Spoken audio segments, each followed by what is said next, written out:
When Daniel Hayes jokingly asked his CEO to marry him over a birthday cupcake, he thought it was the stupidest thing he'd ever said. When she said yes 3 hours later, he knew it was.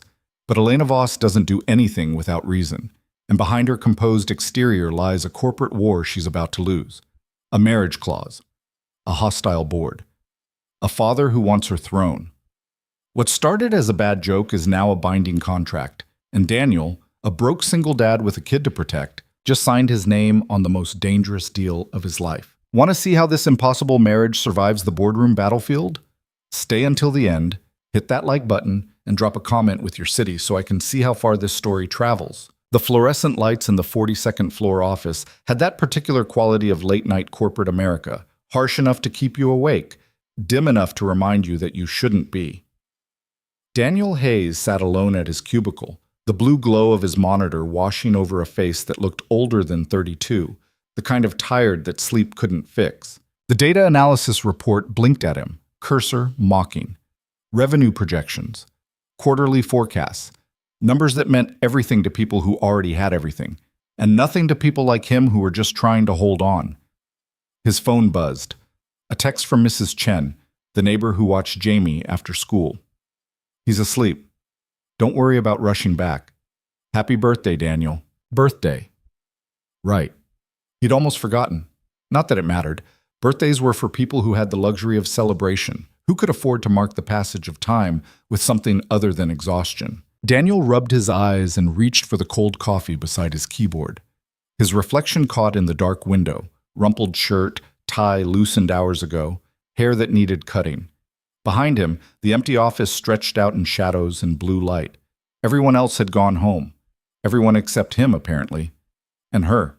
He noticed the light first. The corner office, still glowing. Elena Voss never left before midnight. Daniel had been here 3 years, and he could count on one hand the number of times he'd seen her office dark before then. She was a fixture in the building mythology. The CEO who took over at 28 when her father stepped down.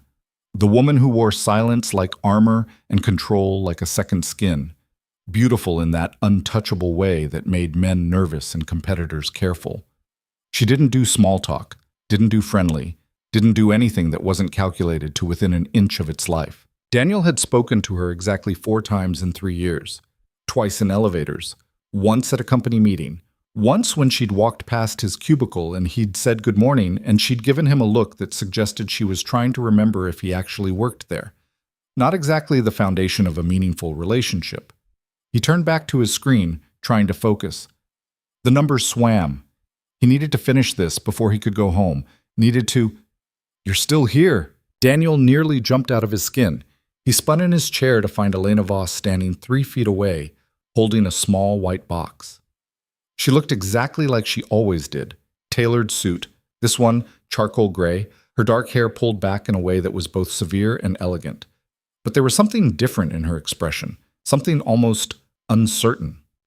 Yes, just finishing up some projections for the Morrison account. Daniel stood, then wondered if he should have, then felt stupid for wondering. I didn't realize anyone else was still here. I'm always here. Elena glanced at the box in her hands, then back at him. I was going to leave this on your desk, but since you're here... She held it out. Daniel took it automatically, confused. It's your birthday, she said, like that explained anything. Daniel opened the box. Inside was a single cupcake, chocolate with vanilla frosting, a little candle stuck in the top, the kind of thing you'd buy at a grocery store bakery counter. Simple, almost awkwardly so. He stared at it, genuinely speechless. I know it's not much. Elena shifted her weight, the first truly uncertain movement he'd ever seen from her. I saw it on the schedule, the birthday list. I thought everyone should have something on their birthday. You bought me a cupcake. Daniel didn't mean to sound so dumb, but his brain had apparently short-circuited. Is that weird? I think I made it weird. She pressed her lips together. Sorry, I should go. No, wait. Daniel set the box down carefully on his desk. It's not weird. It's actually really nice. I didn't expect it. You didn't expect your CEO to know you exist? There was the faintest hint of amusement in her voice. I mean, there are 400 employees. I'm pretty low on the totem pole. 378 employees, Matsit. Elena folded her arms. And you're a senior data analyst. That's not low. You generated the model that saved us $2 million in redundant vendor contracts last year. Daniel blinked. You know about that? I read every report that crosses my desk, including yours. She nodded at the cupcake. Are you going to light it? He fumbled for his lighter, smoker's guilt, a habit he was trying to quit, and lit the small candle. The flame wavered in the air conditioning. Make a wish, Elena said softly. Daniel looked at her, really looked at her for the first time. In the dim office light, she looked younger, tired. There were shadows under her eyes that makeup couldn't quite hide, a tightness around her mouth that spoke of pressure he couldn't imagine. He blew out the candle. What did you wish for? Elena asked. If I tell you, it won't come true. That's a myth. Wishes don't work that way. How do they work? You make them happen yourself, or you don't. She moved to lean against the edge of his cubicle wall, another gesture so unlike her usual rigid composure that it felt surreal. What are you doing here so late? Really? Daniel shrugged. Work, same as you. I'm here because if I go home, there's nothing there but an empty apartment and silence. What's your reason? The honesty caught him off guard. Daniel found himself answering before he could think better of it. I've got a 6-year-old who thinks I'm a superhero because I can make mac and cheese without burning it. I'm here late because the work needs to get done, and if I don't do it, someone else will, and that someone else might be the one who gets to keep their job when the next round of cuts comes. There are no cuts planned. There are always cuts planned. Companies like this don't stay profitable by being sentimental. Elena's expression shifted, something almost like respect flickering across her features. You're a cynic. I'm a realist. There's a difference. Is there? She picked up a small framed photo on his desk. Jamie, gap-toothed smile, holding up a drawing of what might have been a dinosaur, or possibly a dog. Your son? Jamie. He's the reason I show up every day. Where's his mother? Daniel's jaw tightened. Not in the picture. Hasn't been for 4 years. I'm sorry. Don't be. We're better off. He took the photo back, set it down carefully. What about you? No Mr. Voss waiting at home? No. Elena's voice went flat. Never has been. By choice. By necessity. She straightened, and for a moment Daniel thought she was about to leave, retreat back into the professional distance that usually defined her. But instead, she stayed. Can I ask you something? Sure.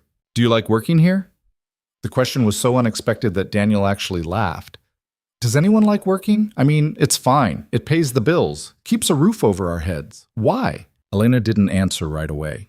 She walked to the window, looked out over the city lights spreading below them like stars brought down to earth. I built this company into what it is.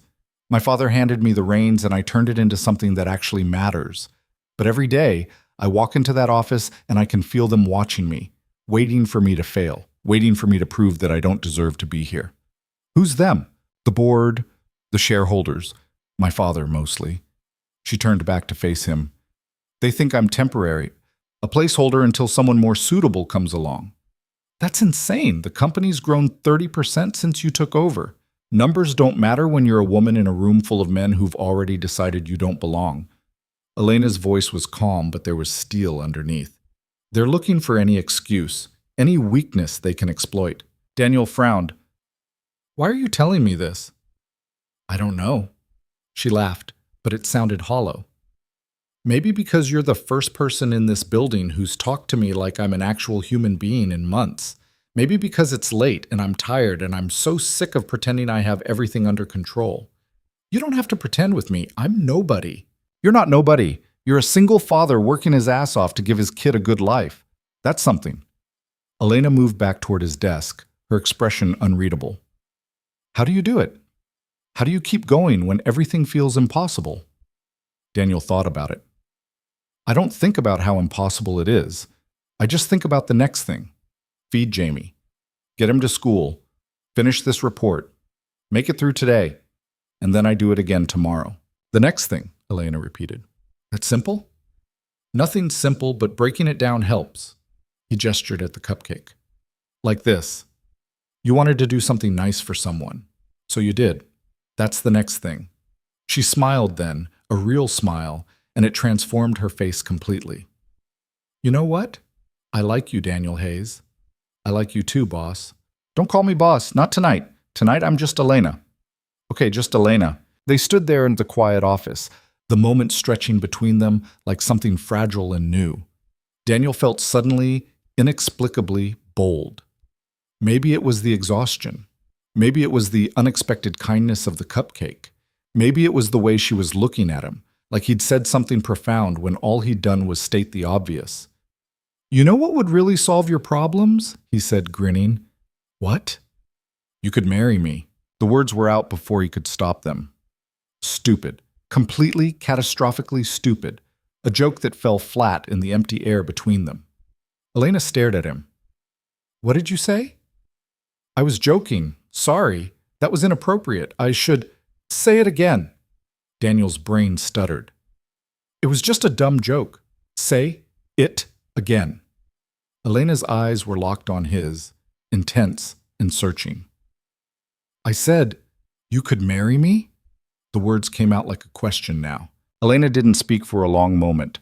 Her expression went through about 6 different emotions before settling on something Daniel couldn't read at all. Come with me, she said finally. What? To my apartment, right now. We need to talk. I don't think... Please. The word seemed to cost her something. I promise I'm not insane, or dangerous, or whatever you're thinking, but I need to tell you something, and I can't do it here. Every rational part of Daniel's brain was screaming at him to say no, to make an excuse, to go home to Jamie and forget this entire surreal interaction had ever happened. But there was something in Elena's expression, something desperate and honest and real. Okay, he heard himself say. Let's talk. Don't. Elena's apartment was nothing like Daniel expected. He'd imagined something sterile and modern, all glass and steel and minimalist furniture.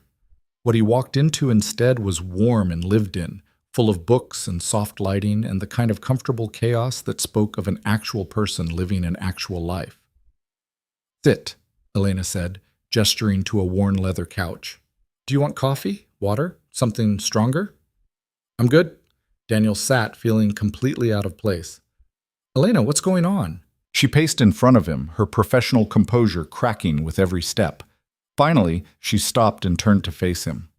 There's a clause in my father's succession agreement, she said. A clause I didn't know about until 6 months ago. It states that if I'm unmarried by the time I turn 31, the board has the legal right to call a vote of no confidence and remove me as CEO. Daniel's stomach dropped. That can't be legal. It's buried in corporate bylaws from the 1950s that were never updated. My father's lawyers dug it up. Elena's voice was bitter. It was meant for him, a way to ensure stability. The idea was that a married man with a family would be more committed, more stable, less likely to take risks that could damage the company. That's insane. It's discrimination. It's technically legal because it applies to any CEO, regardless of gender. Never mind that every CEO before me was already married when they took the position. She laughed harshly. My father waited. He watched me build this company into something better than it ever was under him, and then he dropped this bomb. 6 months. Find a husband or lose everything I've worked for. Why didn't you say something? Fight it publicly? Because the moment I do, I look weak, desperate. It becomes the story. CEO, can't handle pressure. Woman unfit for leadership. Elena shook her head. The media would tear me apart.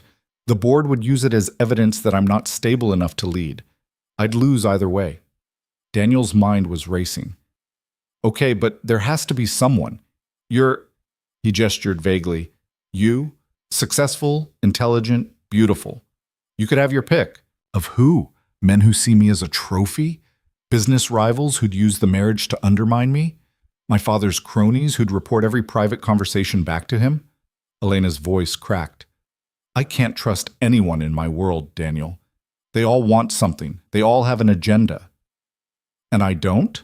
You made a joke about marrying me, a stupid, honest, completely ridiculous joke. She sat down beside him close enough that he could see the exhaustion in her eyes.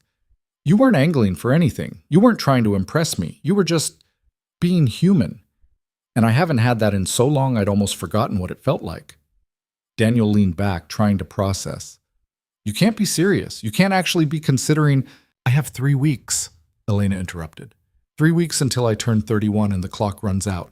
I've looked at every option, every angle, and they all end the same way, with me losing control of my company to a board full of men who've been waiting for this moment since the day I walked into that office. Elena, I know what I'm asking. I know how insane this sounds. She turned to face him fully. But you're the first person I've met in years who doesn't want something from me. You're grounded, honest. You have a child, which makes the marriage look stable and legitimate. And you work for the company, which means you already have access and security clearance. You understand the business. I have a 6-year-old son. I know. I'm broke. I've got student loans. Medical debt from when Jamie broke his arm last year. My car makes a sound I can't afford to get fixed. None of that matters to me. Daniel stood, needing distance. This was crazy. Completely, utterly insane. What are you offering here? A real marriage? A fake one? What? I don't know. Elena's honesty was almost painful. I don't know what this would look like, but it would be legal, binding, real enough to satisfy the clause and keep the board from challenging me.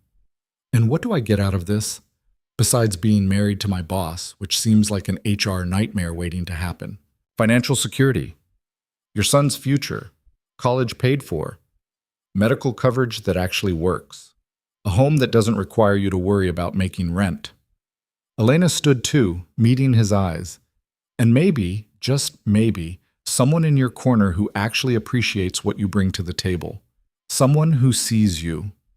The offer hung between them like a grenade with the pin pulled. Daniel thought about Jamie, about the eviction notice he'd gotten last month that he'd managed to fight off by the skin of his teeth, about the lunch account at school that was always running negative, about the fear that lived in his chest every single day that he wasn't doing enough, being enough, providing enough.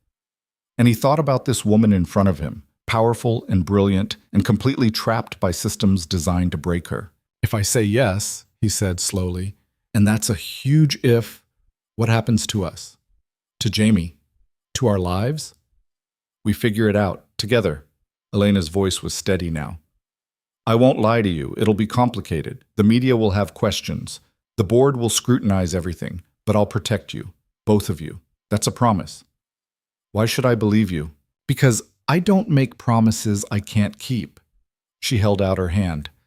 I know it's asking a lot. I know you have every reason to say no. But I'm asking anyway. Will you marry me, Daniel Hayes? Daniel looked at her hand, thought about every consequence, every risk, every way this could explode in his face. And then he thought about Jamie's face when he'd had to tell him they couldn't afford the school field trip. About working himself to exhaustion and still barely making ends meet. About the constant grinding weight of trying to do everything alone. He took her hand. I'm probably going to regret this, he said. Probably, Elena agreed. When? Tomorrow. I have a contact who can expedite the license. We can be married by tomorrow evening. Jesus. Too fast? Daniel laughed, slightly hysterical. We've known each other for about 3 hours of actual conversation, and you're asking me to marry you in less than 24 hours. I don't think fast even covers it. We can wait if you need time. No. Daniel squeezed her hand before letting go. No, if we're doing this, we do it now, before I come to my senses. Elena smiled, and for the first time since he'd known her, it reached her eyes. Thank you. Don't thank me yet. I might be a terrible husband. I might be a terrible wife. We'll figure it out. Together, Elena echoed. Daniel checked his phone. 2 a.m. In less than 24 hours, he'd be married to Elena Voss. The thought should have terrified him. Instead, all he felt was a strange sense of rightness. Like the next thing had finally appeared, and all he had to do was take the step. I should go, he said. Jamie will be wondering where I am. Of course. Elena walked him to the door. Daniel? Yeah? I meant what I said, about protecting you, about seeing you. I know this started as a business arrangement, but you're not just a signature on a contract to me. You're a person, and I won't forget that. Daniel nodded, not trusting his voice. He made it halfway down the hall before he let himself process what he'd just agreed to. Marriage. To his CEO. To save her company, and if he was honest, to save himself and Jamie from the constant struggle that had become their lives. It was insane. It was reckless. It was the next thing. And Daniel Hayes had never been good at stopping once he'd started. The next 18 hours moved with the surreal quality of a dream. Daniel went home, relieved Mrs. Chen, and spent the morning with Jamie like it was any other day. Pancakes for breakfast, cartoons on the couch. The kind of normal that felt precious because he knew it was about to change forever.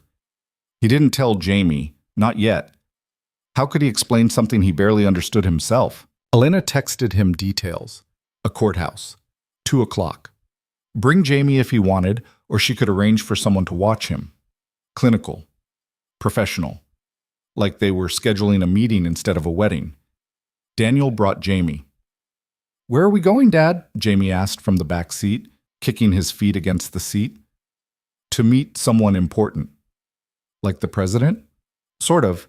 Her name is Elena. She's my boss." "Your boss is important?" "Very important." Jamie processed this. "Are you in trouble?" "No, buddy, not in trouble. The opposite, actually." The courthouse was as bland and bureaucratic as Daniel expected. Gray walls, fluorescent lighting, the faint smell of industrial cleaner. Elena was already there, waiting in a small side room. She'd changed from her usual power suits into something softer, a cream-colored dress that made her look younger, almost vulnerable. She looked terrified. "Hi," Daniel said. "Hi." Elena's eyes went to Jamie, who was hiding half behind Daniel's leg. "You must be Jamie." Jamie nodded, mute. Elena crouched down to his level. "I've heard a lot about you. Your dad says you're really good at drawing." That got a response. "I drew a dragon yesterday." "A dragon? That sounds amazing. What color was it?" "Red, with blue fire." Blue fire is definitely the coolest kind. Elena glanced up at Daniel, something soft in her expression. "Your dad is pretty cool too. He makes the best mac and cheese." "I've heard that. Maybe you can teach me sometime." Jamie considered this seriously. "Okay, but you have to stir it the right way or it gets lumpy." "I'll remember that." The courthouse official called them in. The ceremony was brief, almost aggressively unromantic. Vows that were legally required but emotionally empty. Rings that Elena had somehow procured. Simple bands, nothing flashy. Jamie stood between them, holding both their hands, not really understanding what was happening, but happy to be included. "I now pronounce you married. You may kiss." Daniel and Elena looked at each other. They hadn't discussed this part. Elena leaned in and pressed her lips to his, brief, chaste, but enough to seal the deal. And just like that, Daniel Hayes was married to Elena Voss. Jamie clapped, delighted. The official looked bored. Elena's hand was shaking in his. "We did it," she whispered. "Yeah," Daniel said. "We did." They walked out into the afternoon sunlight, officially bound together by law and desperation and maybe something else neither of them wanted to name yet. Elena had arranged for a car, a driver. Daniel had expected that. What he hadn't expected was for her to invite them both to dinner. "I thought maybe we should celebrate," she said, sounding uncertain again. "Unless you have other plans." "We don't have plans," Daniel said. "Dinner sounds good." They ended up at a small Italian place, nothing fancy. Elena had chosen it specifically because it was quiet, because she knew Jamie would like the pasta, because she'd thought about what a 6-year-old would need. It was thoughtful in a way that caught Daniel off guard. Jamie talked nonstop through dinner, the initial shyness wearing off as he realized Elena was genuinely interested in his dragon drawings and his opinions on whether chocolate or vanilla ice cream was superior. Elena listened like he was giving a presentation to the board, asking follow-up questions, taking him seriously in a way that made Daniel's chest tight. When Jamie excused himself to go to the bathroom with the waitress, Elena turned to Daniel. "He's wonderful," she said quietly. "He's everything," Daniel replied. "I meant what I said earlier, about protecting him, about protecting both of you." Elena's fingers played with her new ring. "I know this is going to get complicated. The media, the board, all of it. But I won't let any of that touch him. That's a promise. You keep making promises. I keep the ones I make." Daniel believed her. Against all logic, against every reason to be skeptical, he believed her. "What happens now?" he asked. "Now, we tell the board. Tomorrow. Emergency meeting." Elena's professional mask slipped back into place. "They're going to have questions. What do we tell them? The truth. That we're married. That it's legal and binding, that they have no grounds to challenge my position. They're going to know something's up. Let them suspect, as long as they can't prove anything, it doesn't matter." Elena met his eyes. "Are you ready for this?" "No, but I don't think ready is an option anymore. Welcome to my world." Jamie came back, chocolate ice cream on his shirt. Elena laughed, a real laugh, and helped him clean up with a napkin. The domesticity of it was jarring, beautiful, terrifying. Daniel watched his new wife interact with his son and wondered what the hell he'd gotten them all into, and wondered why, despite everything, it felt like maybe, just maybe, he'd made the right choice. The board meeting was scheduled for 9 a.m. Daniel showed up at 8:30, wearing his best suit, which was to say his only suit that didn't have a coffee stain somewhere on it. Elena met him outside the conference room, looking every inch the CEO again, armor firmly in place. "Ready?" she asked. "Not even a little bit. Good. That makes two of us." She straightened his tie, a gesture so casually intimate it made his breath catch. "Just follow my lead, and whatever they ask, tell the truth. They'll respect that more than any story we could spin." The conference room was all dark wood and intimidating leather chairs. 12 board members, each one looking at Daniel like he was a particularly interesting bug they were about to dissect. At the head of the table sat a man who could only be Elena's father, same dark eyes, same sharp features, but cold in a way that made Daniel's skin crawl. "Gentlemen," Elena said, her voice calm and controlled. "Thank you for coming on short notice. I have an announcement to make." Silence. Waiting. "As of yesterday, I am legally married. This is my husband, Daniel Hayes." The room erupted. Questions fired from every direction. How long had they known each other? Why the secrecy? Why now? What was his background? His credentials? His intentions? Elena fielded them with practiced ease, never losing her composure. Daniel stayed quiet, letting her take the lead like she'd suggested. Until her father spoke. "This is convenient timing," Richard Voss said, his voice carrying the weight of accusation. 3 weeks before the succession clause expires. Almost like this marriage was engineered specifically to circumvent corporate policy. Every eye turned to Daniel. He could feel the trap closing, could see the board members calculating, adding up the pieces, coming to the obvious conclusion. "You're right," Daniel said. Elena's head whipped toward him. "Daniel, no, he's right. The timing is convenient." Daniel looked directly at Richard. "Elena told me about the clause, about the deadline. And yeah, that was part of why we got married so quickly, but it's not the only reason." "Then what is?" Richard leaned forward, predatory. "I'm a single father working my ass off to give my kid a decent life. Elena's a CEO working her ass off to prove she deserves to be here. We both know what it's like to be underestimated, to have people waiting for us to fail." Daniel felt Elena's hand find his under the table, a silent plea to stop talking. He ignored it. "So yeah, the clause was part of it. But I also married her because she's the first person in years who looked at me and saw someone worth knowing. And I think I might be one of the few people who looks at her and sees a person instead of a position." The room went silent. Richard's expression was unreadable.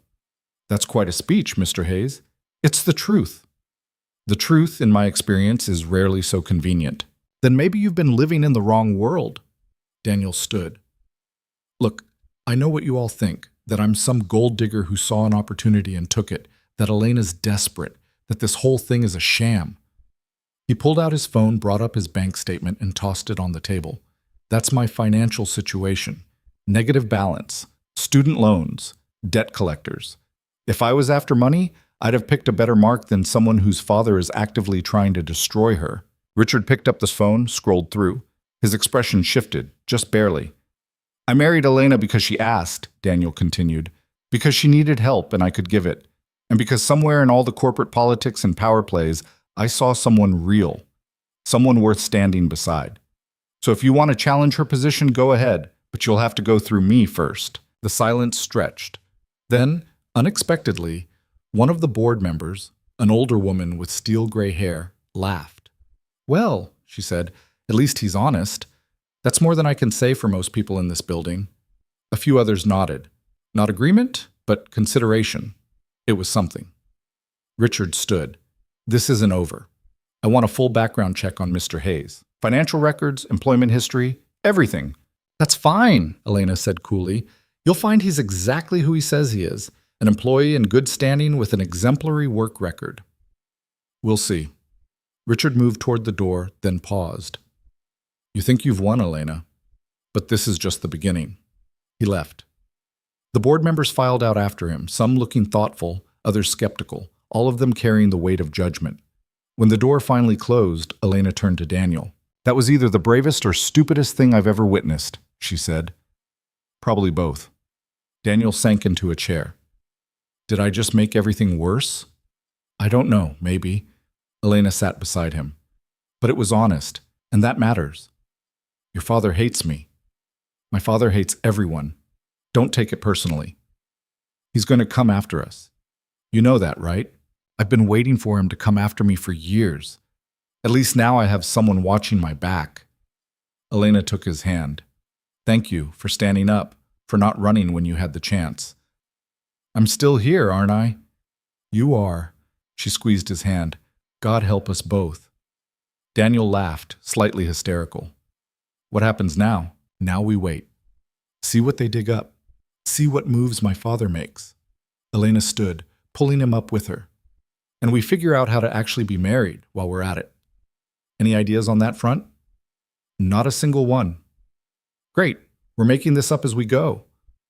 "Welcome to my life," Elena said again. And despite everything, despite the board, despite Richard Voss's threats, despite the impossibility of their situation, Daniel found himself smiling. They'd figure it out, together. One impossible next thing at a time. The background check arrived 48 hours later, delivered to the board in a sealed envelope that might as well have been a bomb for all the tension it created. Daniel didn't see the contents directly, but Elena did. She called him at work that afternoon, her voice tight. "Conference room 3, now." He found her standing at the window. The report spread across the table like evidence at a crime scene. Every mistake he'd ever made, laid bare in black and white. The credit card debt from when Sarah left and he'd had to cover 2 months of daycare alone. The eviction notice from 3 years ago. The unpaid medical bills that had gone to collections. Even the speeding ticket from last year when he'd rushed Jamie to urgent care for a fever that turned out to be nothing. "They're thorough, I'll give them that," Daniel said, trying for levity and failing. Elena turned from the window. "There's nothing here that disqualifies you, nothing illegal, nothing scandalous, just a man doing his best in impossible circumstances. Your father must be disappointed. Furious, actually." A ghost of a smile crossed her face. He was expecting a criminal record, secret families, gambling debts, something he could use. "Sorry to disappoint." "Don't be." Elena gathered the papers, sliding them back into the folder. "This actually helps us. It proves you're exactly who you said you were. No hidden agenda, no ulterior motives. Just crushing poverty and poor financial planning. Just humanity," Elena corrected. She moved closer, and Daniel caught the faint scent of her perfume. Something subtle and expensive that didn't quite match the exhaustion in her eyes. "The board met this morning. They voted to accept the marriage as legitimate. My position is secure." Relief hit him like a physical thing. "That's good. That's really good." "It's temporary." Elena's voice went flat. "My father made that very clear. He's looking for cracks, inconsistencies, anything he can use to prove this marriage is fraudulent." "So what do we do?" "We act married." She said it like it was the most obvious thing in the world. "We move in together, you and Jamie, full cohabitation. The optics matter." Daniel's stomach dropped. Move in together, as in live in the same house. As in, you can't keep going back to your apartment every night while I sleep alone in mine. People will notice. My father will use it. Elena crossed her arms, defensive. "I have a house. 4 bedrooms, good school district. There's space for Jamie. For both of you." "You bought a house." "Last year, investment property mostly. I've barely been there." She looked almost embarrassed. "I know it's a lot. I know this whole situation is insane, but we're in it now and we have to sell it." Daniel thought about his apartment, The leaky faucet he couldn't afford to fix, the thin walls that let in every sound from the neighbors, the persistent smell of mildew he'd stopped noticing. Then he thought about Jamie, about the opportunity to give him something better. "When?" he asked. "This weekend. I'll send movers for your things." "I don't have things. I have a couch from Goodwill and some kitchen stuff from Target. Then it won't take long to move." Elena's expression softened. "I know this is moving fast. I know I keep asking you to upend your entire life, but it's the next thing," Daniel interrupted. "Right? We keep taking the next step." "Right." She looked relieved. "Thank you. Stop thanking me. We're married. Apparently this is what that means." The word hung between them. Married. It still didn't feel real. Daniel wore the ring, went home to Jamie, and nothing had changed except everything had changed. He was married to Elena Voss, his CEO, a woman he barely knew and was somehow legally bound to for reasons that had nothing to do with love and everything to do with survival. It should have felt like a mistake.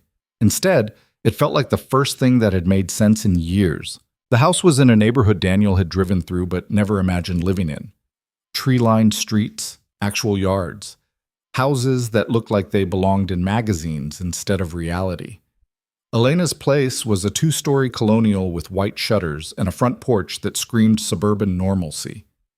Jamie's eyes went wide when they pulled up. "We're going to live here?"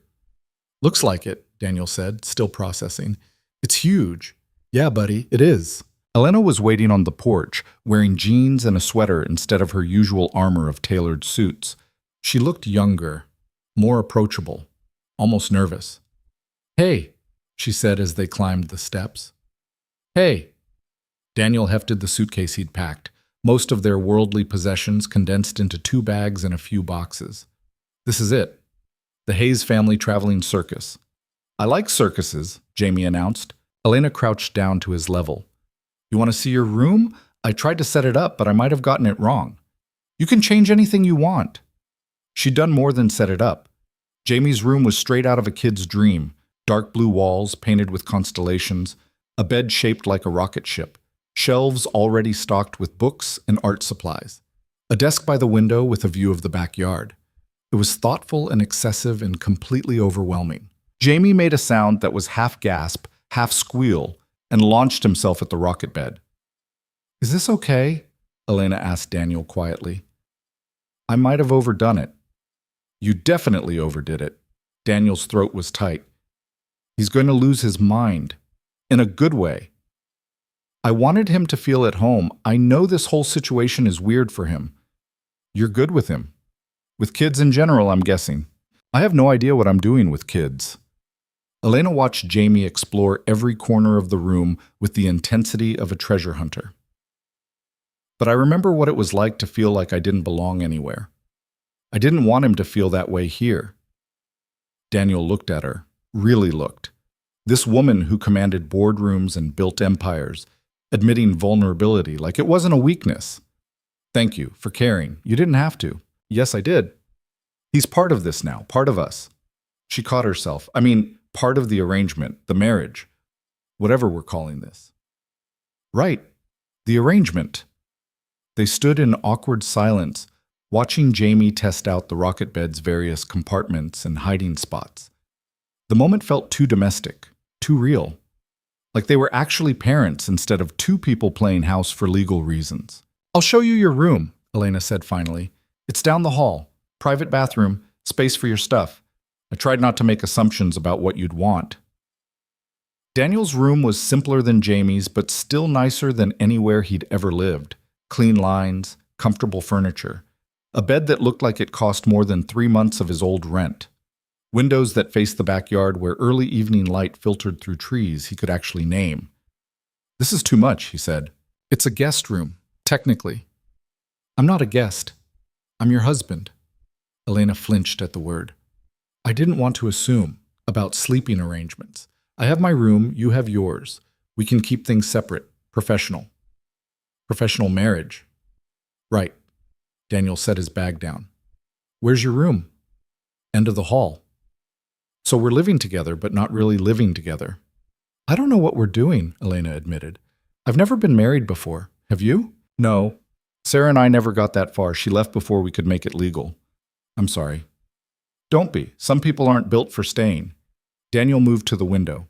I just want to make sure Jamie's okay with all this, that he doesn't get confused about what we are. What are we? The question should have been simple. Instead, it felt loaded with implications neither of them was ready to address. Partners, Daniel said finally. We're partners trying to figure this out. Partners, Elena repeated. I can work with that. They managed 3 days of relative peace before the media found out. Daniel was walking Jamie to his new school, a private academy that Elena had insisted on, with actual art programs and teachers who remembered students' names, when a photographer appeared out of nowhere. Mr. Hayes, is it true you married Elena Voss?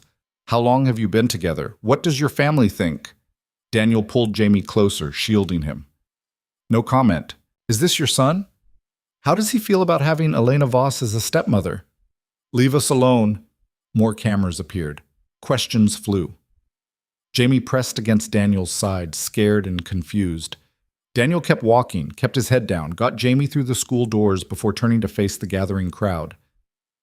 My son is off limits, he said, voice low and dangerous. You want to ask about me? Fine, but you leave him out of this. The public has a right to know. The public has a right to nothing when it comes to a 6-year-old kid. You print his picture, you mention his name, and I will make your life a legal nightmare. Are we clear? The photographer actually stepped back. Clear? Daniel waited until they dispersed before pulling out his phone with shaking hands. Elena answered on the first ring. It started, he said. I saw. I'm already on it.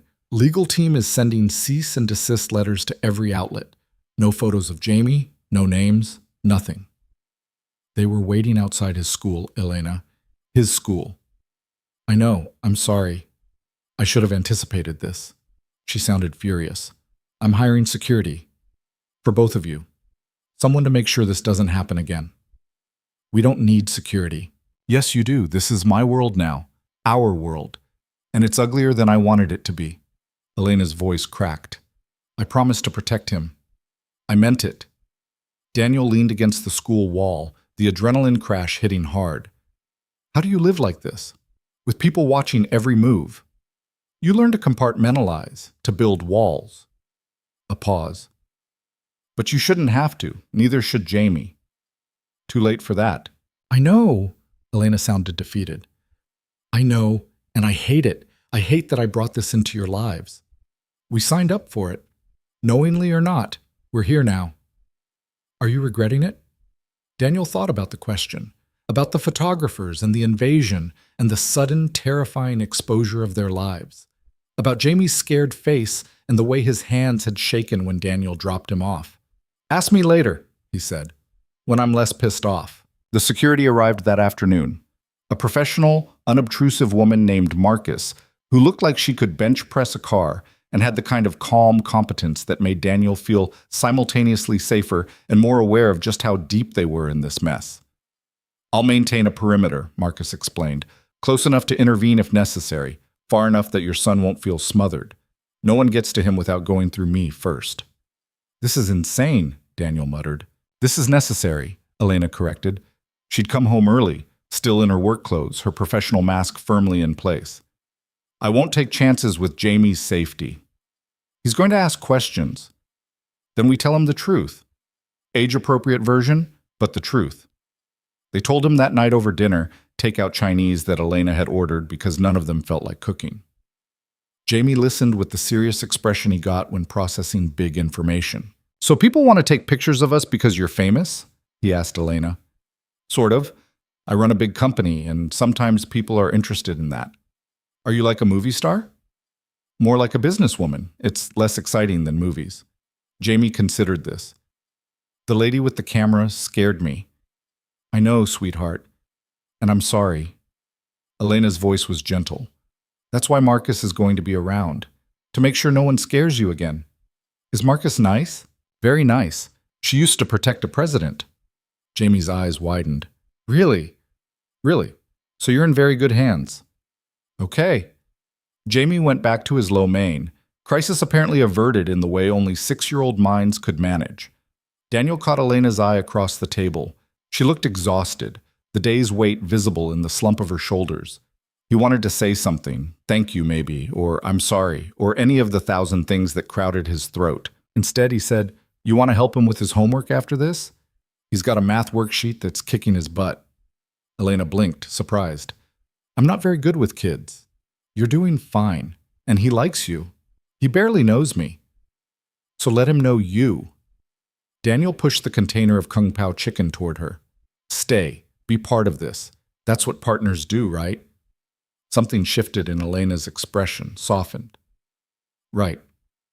Partners." They did homework together at the kitchen table, Elena surprisingly patient as Jamie struggled through addition problems. She didn't talk down to him, didn't get frustrated when he needed concepts explained 3 different ways. She just worked through it with him, steady and calm. Daniel watched from the sink where he was washing dishes and felt something dangerous bloom in his chest, something that looked a lot like affection. He shoved it down. This was an arrangement, a business deal. Getting feelings involved would only complicate things. But watching Elena help his son with math, her professional facade completely dropped. It was hard to remember why he needed to stay detached. The first board meeting after the media explosion was brutal. Daniel attended as Elena's guest, a power move she'd insisted on. Show them we're united. Show them this is real. Richard Voss was there naturally, looking like a predator who'd scented blood. "Well," he said as they entered, "if it isn't the happy couple, how's married life treating you?" "Fine, thank you," Elena replied coolly. "I saw the photos. Quite the media circus." Richard's smile was sharp. "Must be hard on the boy. What's his name again? Jamie?" Daniel's hand tightened on Elena's arm. A warning. Don't engage. "My stepson is doing well," Elena said evenly. "Thank you for your concern, stepson." How quickly we adopt new roles. Richard leaned back in his chair. "Tell me, Mr. Hayes, how are you finding your new lifestyle? Quite the upgrade from that apartment in the East District." "I'm finding it fine." "And the job? Still working your way through data analysis? Or has your new position as the CEO's husband opened other doors?" The implication was clear. Gold digger, opportunist, social climber. "I'm still doing my job," Daniel said carefully. "Same work, same desk. Marriage doesn't change my professional responsibilities." "Doesn't it?" Richard turned to the rest of the board. "I think we need to discuss the optics of this situation. A CEO married to a subordinate employee. The potential for conflicts of interest. Questions of favoritism." "Daniel's performance reviews are handled by his direct supervisor, not by me," Elena cut in. "There's no conflict." "Perception is reality in business, Elena. You know that." Richard smiled. "I'm not suggesting anything improper, just that perhaps Mr. Hayes should consider a transfer, different department, different reporting structure, to avoid any appearance of impropriety." It was a trap. Daniel could see it clearly. Accept the transfer, and Richard would paint him as someone using his marriage for career advancement. Refuse, and Richard would use it as evidence of an inappropriate work relationship. "I don't want to transfer," Daniel said. "I'm good at my job. I like my team. Moving me would be disruptive to ongoing projects." How noble. Richard's tone made it sound like anything but. "Still, I think the board should vote on establishing new policies regarding spousal employment. Clear guidelines to prevent any appearance of favoritism." The meeting devolved from there. Policies proposed and debated. Veiled accusations dressed up as concerns. Richard orchestrating the whole thing like a conductor leading a symphony of doubt. Elena held her ground, professional and unshakable.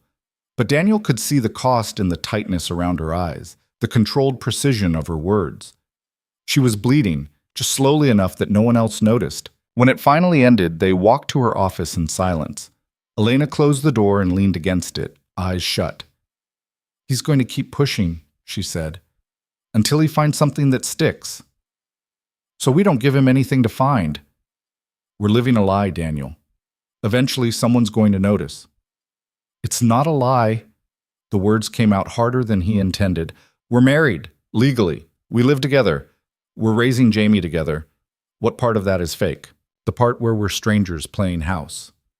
Elena opened her eyes, and Daniel saw the exhaustion there, the fear. "The part where we got married for a corporate clause instead of love. The part where we sleep in separate rooms and barely know each other's favorite colors. Blue, Daniel said. What? Your favorite color. It's blue. Specifically that shade of blue right before the sun comes up, when the sky's still dark but starting to lighten. You had a scarf that color once. You wore it to a company meeting 2 years ago, and I remember thinking it was the first time I'd seen you wear something that wasn't gray or black. Elena stared at him. You remember that? I remember a lot of things. Daniel moved closer. Green. Your favorite color is actually green, isn't it? Because you keep buying plants for the house, little succulents and herbs. You think I don't notice, but I do. Forest green, Elena admitted quietly. Specifically, the color of pine trees in winter. See? We're learning. Daniel. We don't have to have all the answers right now. We just have to keep taking the next step. He reached out, squeezed her hand, a gesture that was becoming familiar, comforting. Your father wants us to crack under pressure, so we don't crack. We bend. We adapt. We figure it out. Elena's fingers tightened around his. When did you become the optimistic one? Since I married someone who needed me to be. She laughed, shaky but real. We're a mess. We're surviving. There's a difference. The intercom on Elena's desk buzzed. Her assistant's voice crackled through. Ms. Voss, there's a reporter here from the Tribune. She's asking for a statement about the marriage. Elena and Daniel exchanged glances. Send her away, Elena said. She says she has questions about Mr. Hayes' background, specifically about his ex-partner and the custody situation. Daniel's blood went cold. Sarah. Who's Sarah? Elena asked. Jamie's mother. She left when he was 2, signed away custody, wanted nothing to do with us. His mind was racing. If they're digging into that, they'll twist it, make it look like you're hiding something. Elena pressed the intercom button. Tell the reporter no comment and get legal on the phone, now. The story broke that night, not in the Tribune, but in a gossip blog that specialized in corporate scandal. The headline made Daniel's stomach turn, CEO's secret. Husband, deadbeat dad, or desperate gold digger. The article was a hatchet job, half-truths twisted into implications. Sarah's disappearance framed as Daniel driving her away. The custody arrangement painted as him stealing Jamie from a loving mother. His financial struggles used as evidence of opportunism. Every piece of his life dissected and reassembled into something ugly. Elena found him on the back porch, staring at his phone with numb horror. Don't read it, she said. Too late. Legal is already drafting a response. We'll sue for libel. This is defamation, clear and simple. It doesn't matter. Daniel set the phone down. People will believe what they want to believe. And what they want to believe is that I'm using you for money, and I'm a terrible father and I drove Jamie's mother away. None of that is true. Truth doesn't matter when the lie is more interesting. Elena sat beside him, close enough that their shoulders touched. Tell me about Sarah, the real story. Daniel was quiet for a long moment. Then, we were young, 23, 24. She got pregnant and we tried to make it work, but we were both drowning. I was working 2 jobs. She was struggling with postpartum depression that we couldn't afford to treat. When Jamie was 2, she left. Just packed a bag one morning and left a note saying she couldn't do it anymore. Did you try to find her? For about 6 months. Then I got a legal letter from her lawyer. She wanted to sign away custody, wanted me to agree not to pursue child support. She just wanted out completely. Daniel's voice went rough. I signed. I figured Jamie was better off with one parent who wanted him than 2 parents where one resented him. That must have been hard. It was the easiest decision I ever made because Jamie is... Daniel stopped, collecting himself. He's everything good in my life. The idea that I'm a deadbeat dad, that I drove her away, that I'm somehow the villain in that story. The people who matter know the truth, Elena said firmly.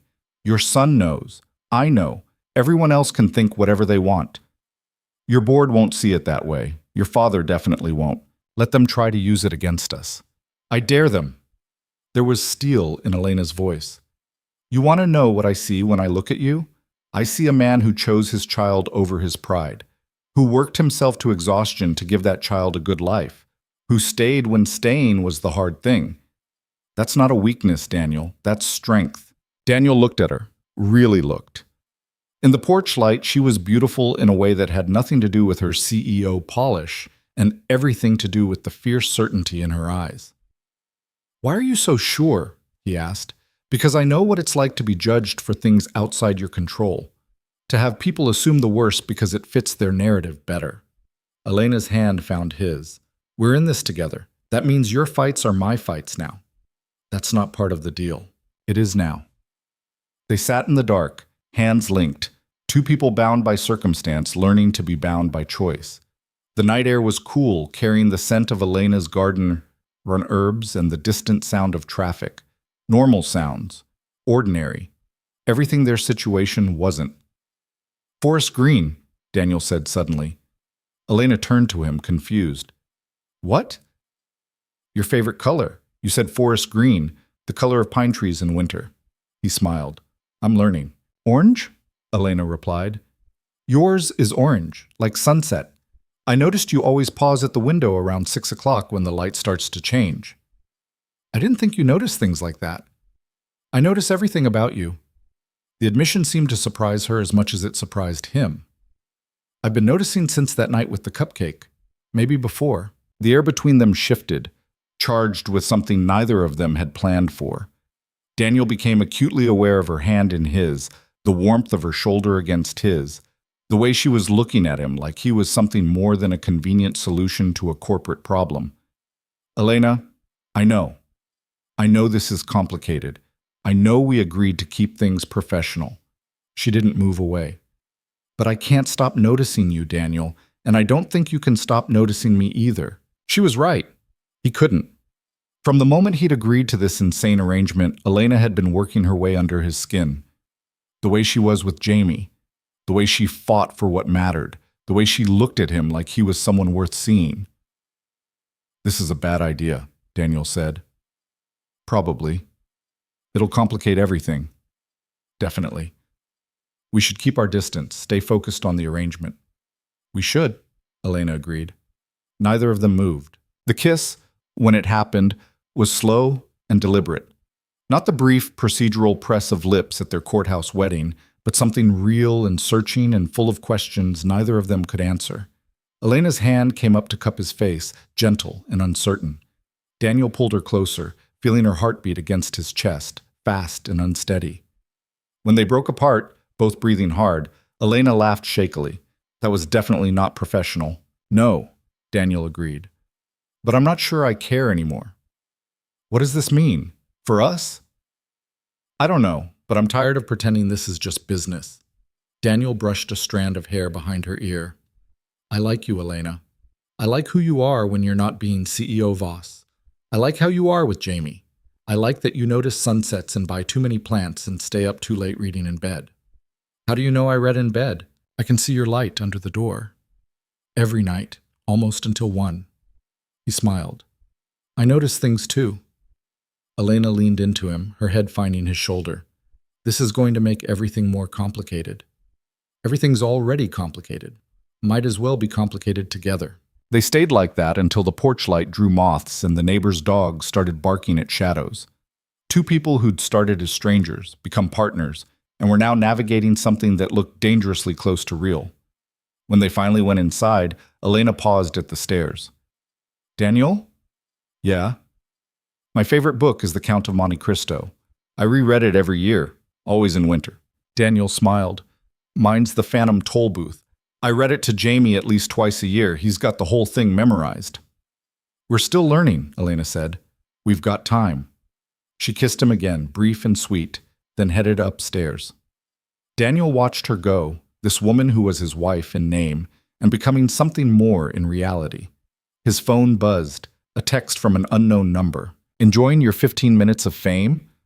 It won't last. People like you don't belong in Elena's world. You'll drag her down with you." Daniel deleted it without responding. Let them think what they wanted. He knew the truth. And more importantly, Elena knew the truth. The rest was just noise. The threatening messages kept coming.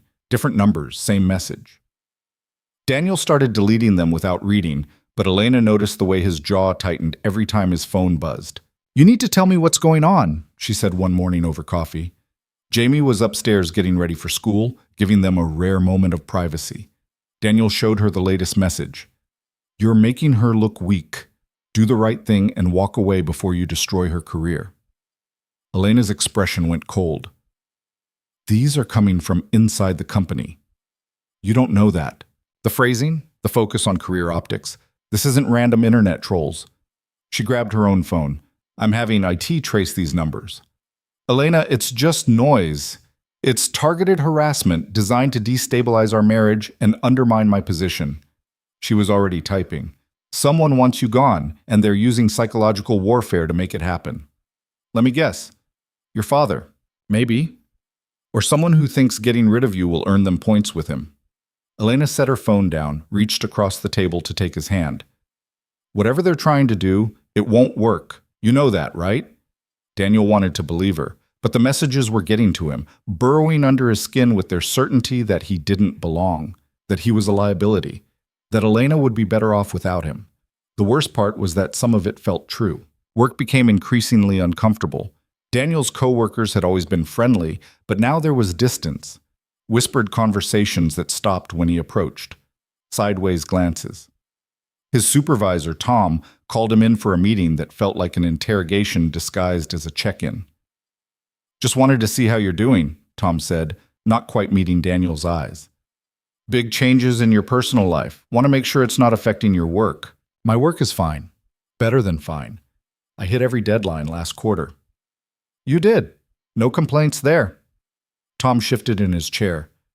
But there's been some talk about favoritism, about whether your relationship with Ms. Voss creates conflicts of interest. I don't report to her. I don't work directly with her. There's no conflict. On paper, no, but perception matters. Tom finally looked at him directly. I'm not saying I agree with this. I'm just telling you what I'm hearing. Some people think you're getting special treatment, that your numbers look good because someone upstairs is making sure they look good. Daniel's hands clenched under the desk. My numbers look good because I do good work. I've been doing good work here for 3 years. That hasn't changed. I know that. Tom sighed. Look, I'm on your side, but you need to be aware that people are watching. Everything you do gets scrutinized now. Every report, every analysis, every interaction. Fair or not, that's the reality. The reality was that Daniel couldn't win. Work harder, and people would say Elena was feeding him easy projects. Make a mistake, and people would say he was incompetent and only kept around because of who he married. There was no right answer, no way to prove himself that wouldn't be twisted into evidence of something corrupt. He told Elena that night after Jamie went to bed. They'd fallen into a routine over the past 2 weeks, dinner together, homework help, then quiet evenings where they actually talked. The separate bedrooms remained, but the distance between them had narrowed considerably. They want you to quit, Elena said flatly. That's the play. Make work so uncomfortable that you resign, and then they can paint it as the marriage falling apart. Evidence that we rushed into something fake. So I stay and let them make my life hell? You stay and we find another way. Elena was pacing now, her strategic mind clearly working through scenarios. We need to shift the narrative, show that you're an asset, not a liability. How do we do that? I don't know yet, but there has to be something. Some way to prove that you're here because you're good at what you do, not because you're married to me. The opportunity came from an unexpected source. Daniel was reviewing quarterly vendor reports when something caught his eye. A pattern in the numbers that didn't quite add up. 3 separate vendors, all providing similar services, all charging rates that seemed inflated compared to market standards. He dug deeper, pulling historical data, comparing contracts, mapping payment flows. The more he looked, the worse it got. These weren't just overpriced vendors. They were shell companies, all created within the last 2 years, all billing for services that Daniel couldn't verify had actually been performed. Someone was bleeding the company dry, and they'd been doing it for a while. Daniel worked through the night, building the case. By morning, he had a preliminary analysis showing roughly $8 million in fraudulent vendor payments over 18 months. The money was being siphoned through a complex web of shell corporations, but the pattern was clear once you knew where to look. The question was what to do with it. He could take it to Tom, go through proper channels. But given the current climate, would anyone believe him? Or would they assume he was manufacturing evidence to make himself look valuable? He could take it to Elena, but that felt wrong too, like he was running to his wife instead of handling it himself. In the end, Elena found him in his home office at 6 in the morning, surrounded by printouts and empty coffee cups, looking like he'd been hit by a truck. "Have you slept?" she asked from the doorway. "Define sleep." "Daniel, I found something in the vendor reports." He handed her the summary analysis. "Someone's been running a fraud scheme. $8 million, maybe more. Shell companies billing for services never rendered." Elena scanned the document, her expression growing darker with each page. "How long have you known about this?" "Since yesterday afternoon. I've been verifying the data, making sure I wasn't seeing patterns that weren't there." "This is solid work, really solid." She looked up at him. "Do you know who's behind it?" "The shell companies are registered to a holding group called Vanguard Solutions. I can't find a clear owner, but the registration addresses all trace back to properties owned by board members or their immediate family." "Which board members?" Daniel pulled up another document. "Carlson, Whitmore, and your father." The silence that followed was heavy enough to crush. Elena set the papers down carefully. "My father. I don't have direct proof yet, but the circumstantial evidence is strong. These companies were created right after he stepped down as CEO. The billing patterns coincide with board meetings where these three had private sessions. He's stealing from his own company. Technically, your company now, but yes." Elena moved to the window, staring out at the sunrise neither of them had stayed awake to see. "He told me I wasn't ready, that I was too young, too inexperienced, that I'd run the company into the ground without his guidance." Her voice was hollow. "He was positioning himself to be the savior, the one who could step back in and fix everything when I inevitably failed. Except you didn't fail." "No. So he's making sure I have a crisis he can fix. Or better yet, a crisis he can use to force me out." Elena turned back to Daniel. "This is it. This is what we needed. Evidence that the threat to the company isn't me or my marriage or my age. It's him. What do we do with it?" "We take it to the board, emergency meeting, we lay out everything you found, and we force them to investigate." "Elena, your father will destroy me. He'll say I fabricated this, that I'm trying to deflect from my own inadequacy." "Let him try." There was fire in her eyes now. "You have documentation, data, hard evidence. He has excuses and influence. We'll see which one the board values more." "This could backfire. It could make everything worse. Or it could save the company and prove that you're exactly who I said you were." Elena crossed to him, took his face in her hands. "I trust you. Your work. Your integrity. Do you trust me?" Daniel thought about the past month, the way Elena had fought for Jamie when the media came calling, the way she'd stood beside him when the gossip blogs tore him apart, the way she looked at him now, like he was capable of things he'd never believed himself capable of. "Yeah," he said, "I trust you. Then let's burn his empire down." The emergency board meeting was scheduled for 2 days later. Daniel spent every waking hour preparing, building an airtight case that even the most skeptical board member couldn't dismiss. Elena worked the political angles, making calls, gathering allies, ensuring they'd have support when the moment came. Richard Voss caught wind of the meeting and demanded to know the agenda. Elena told him it was a financial review. Routine. Nothing to worry about. His eyes had narrowed, but he'd said nothing. The morning of the meeting, Daniel stood in his bedroom trying to tie his tie for the 5th time. His hands wouldn't stop shaking. This was it. The moment that would either vindicate him or destroy everything they'd built. Elena appeared in his doorway. "You look terrified." "I am terrified." "Good. That means you understand what's at stake." She moved into the room, gently took the tie from his fumbling fingers. "But you're also prepared. You know this material inside and out. You've got evidence that would hold up in court. And you're not doing this alone. Your father is going to come after me with everything he has, and I'm going to stand right beside you and dare him to try." Elena finished the tie, smoothed it down. "You saved this company, Daniel. You found fraud that could have destroyed us. That makes you a hero, whether anyone else sees it or not." "I'm not a hero. I'm a data analyst who got lucky."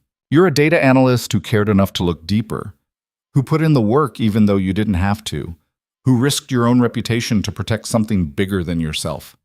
She kissed him, quick and certain. "That's heroism. the quiet kind that actually matters. Jamie bounded into the room, already dressed in his school uniform. Are you guys going to kiss again? Because Mrs. Chen says married people kiss a lot, and I'm trying to see if that's true. Elena laughed, the tension breaking. Mrs. Chen sounds very wise. She is. She makes really good cookies, too. Jamie looked between them. You both look fancy. Is something important happening? Something very important, Daniel said. But we'll tell you about it later, okay? Okay. Can I have waffles for breakfast? You can have whatever you want. They ate breakfast together, the three of them, like a real family instead of an arrangement. Jamie chattered about his art project at school. Elena listened like it was the most important presentation she'd ever heard. Daniel watched them and felt his resolve solidify into something unbreakable. He was fighting for this, for them, for the life they were building that had started as pretend and become something real. The boardroom felt different this time. Tense, expectant. The board members filed in looking confused about the emergency meeting, but Richard Voss looked calm. Too calm. He knows something, Daniel thought. Or he thinks he does. Elena called the meeting to order. Thank you all for coming on short notice. We've discovered a serious issue that requires immediate board attention and action. What kind of issue? Carlson asked. He was sweating already. Financial fraud. Vendor payments to shell corporations for services never rendered. Approximately $8 million over 18 months. Elena nodded to Daniel. My husband discovered the pattern during routine quarterly analysis. Daniel, would you walk the board through your findings? Every eye turned to him.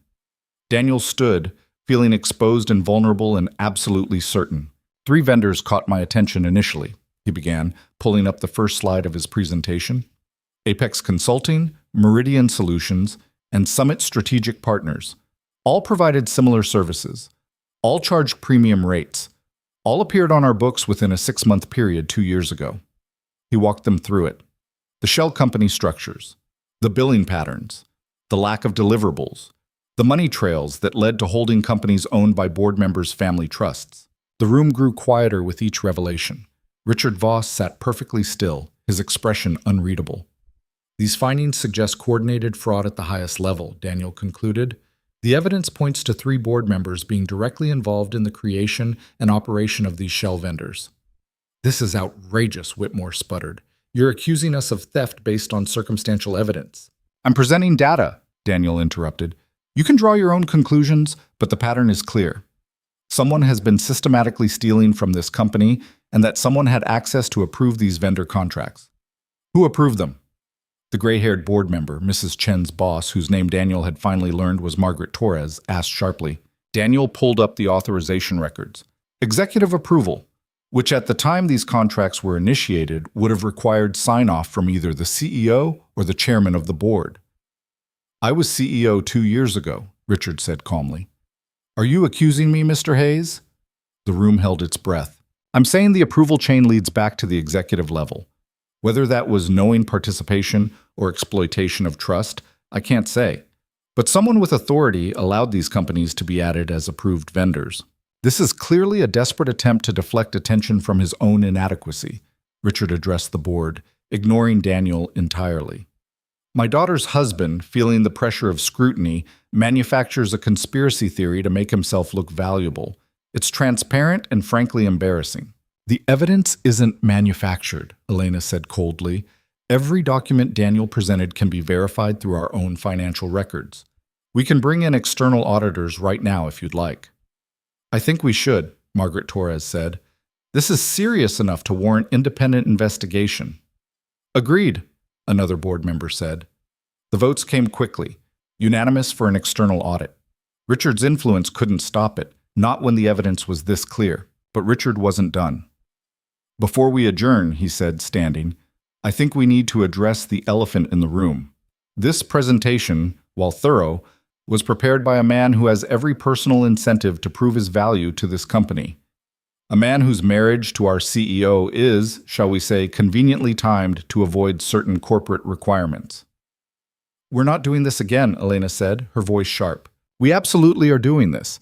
Because if Daniel here is willing to fabricate fraud charges to make himself look good, what else is he willing to fabricate? How do we know this marriage is legitimate? How do we know any of this isn't an elaborate performance designed to protect Elena's position? Because I have documentation, Daniel said quietly. Marriage license, cohabitation records, shared finances. But you know what? Even if I didn't, it wouldn't change the numbers in this report. $8 million is missing. Someone took it, and that someone is getting very defensive about being investigated. Richard's mask slipped, just for a second, but enough for everyone to see the anger underneath. You're out of your depth, Mr. Hayes. You have no idea what you're dealing with. I know exactly what I'm dealing with.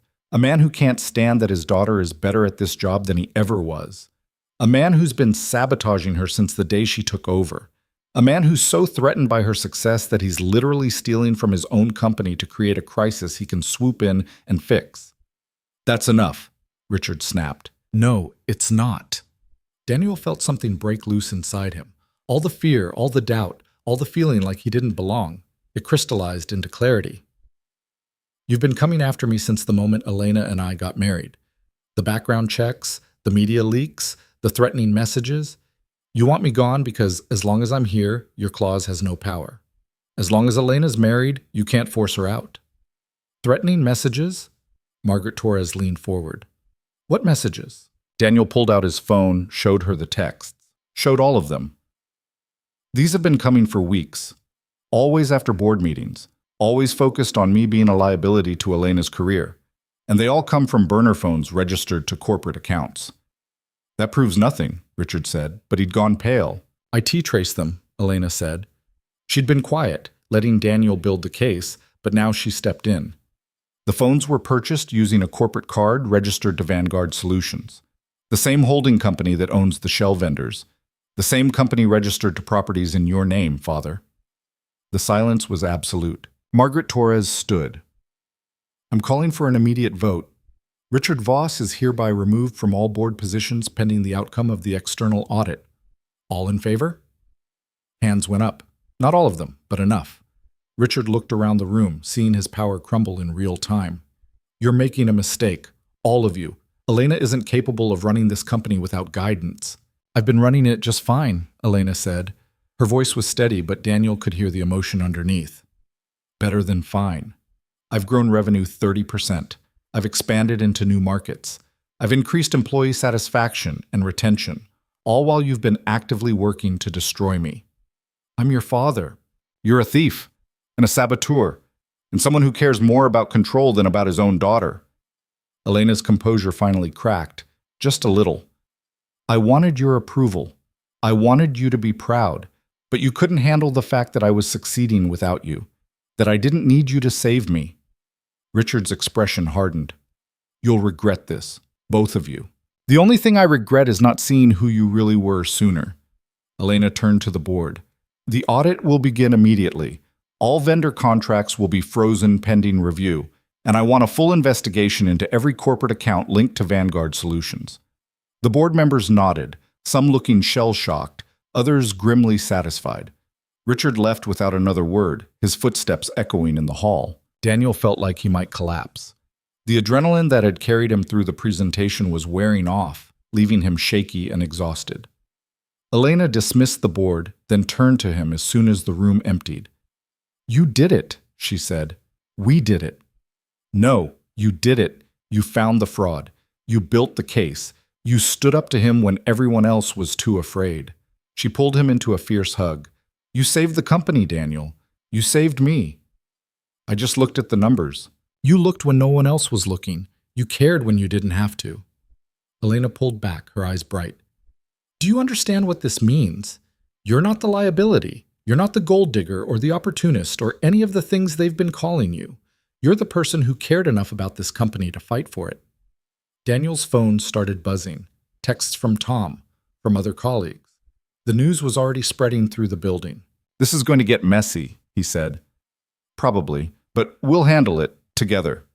Together, Daniel echoed. They walked out of the boardroom side by side. Two people who'd started as strangers, become partners, and were now something neither of them had planned for, but both of them needed. The company was in crisis.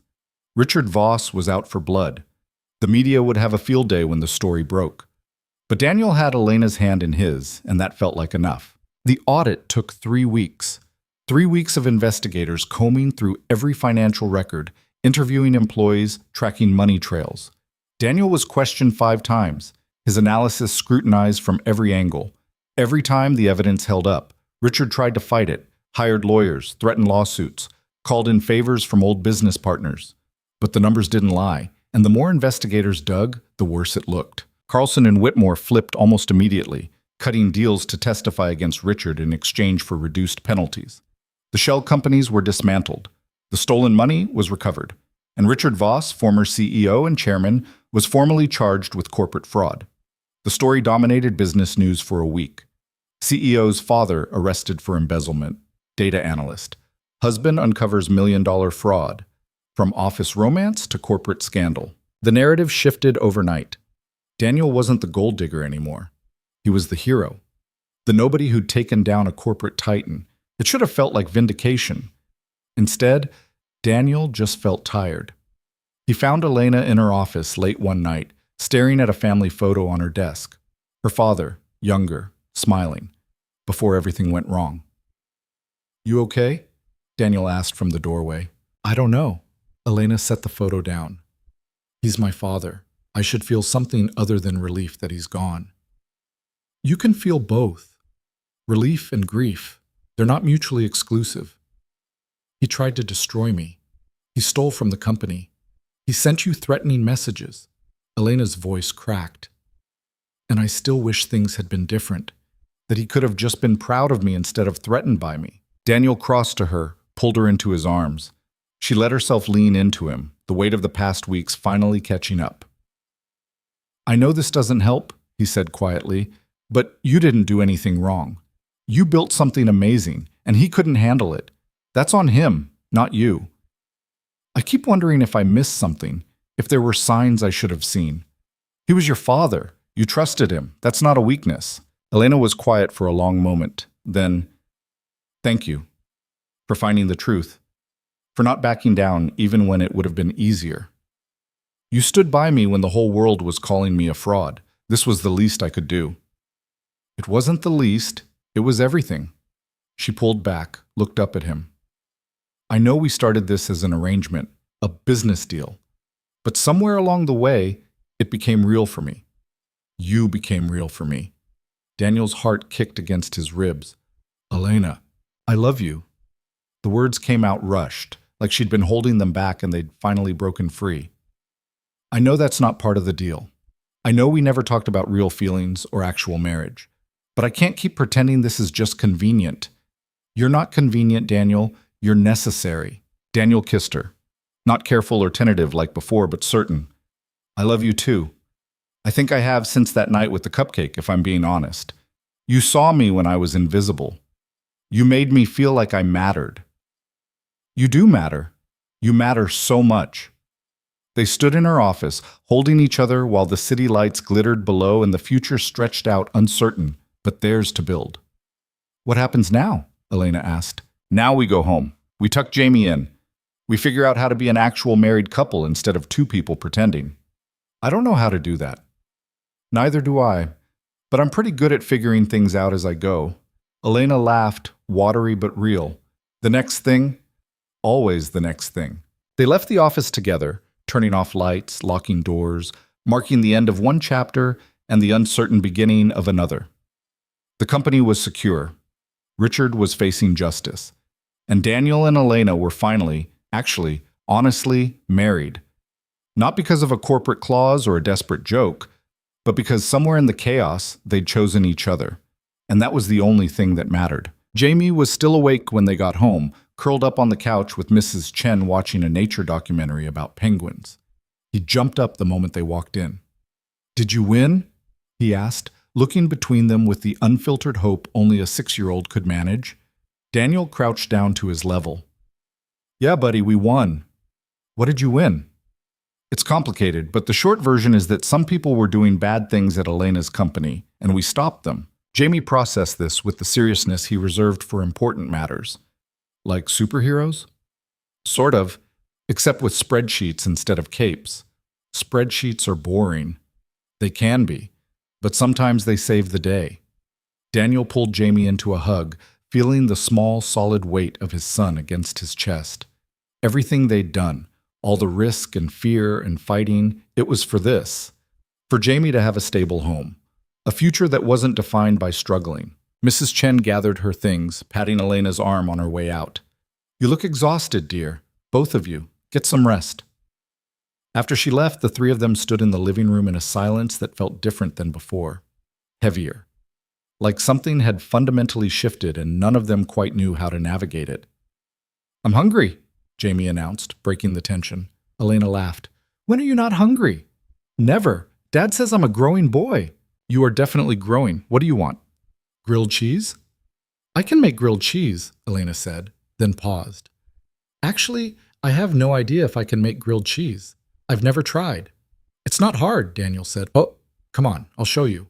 They ended up in the kitchen together, Daniel walking Elena through the absurdly simple process of buttering bread and melting cheese. She approached it with the same focused intensity she brought to board meetings, asking questions about heat levels and timing like she was preparing for an exam. Jamie sat at the counter, swinging his legs and providing running commentary. "You have to flip it at exactly the right time or it burns. Dad burns them sometimes, but he says that's how he likes them." "I do not burn them. I prefer them well done." "That's what burning is, Dad." Elena was smiling, genuinely smiling, in a way Daniel had rarely seen. The corporate armor was completely gone, replaced by something softer and infinitely more real. She flipped the sandwich with exaggerated care, then looked at Daniel for approval. "Perfect," he said. "Liar. But I appreciate it." They ate together at the kitchen table, Jamie talking about penguins and how they mate for life, and wasn't that romantic?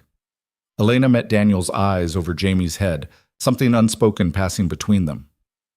Mate for life. The words echoed in Daniel's head long after Jamie had been tucked into his rocket ship bed, and the house had settled into quiet. He found Elena on his back porch again, the place that was becoming theirs. She'd changed out of her work clothes into sweats and an old college t-shirt, looking younger and more vulnerable than her 31 years. "Can't sleep?"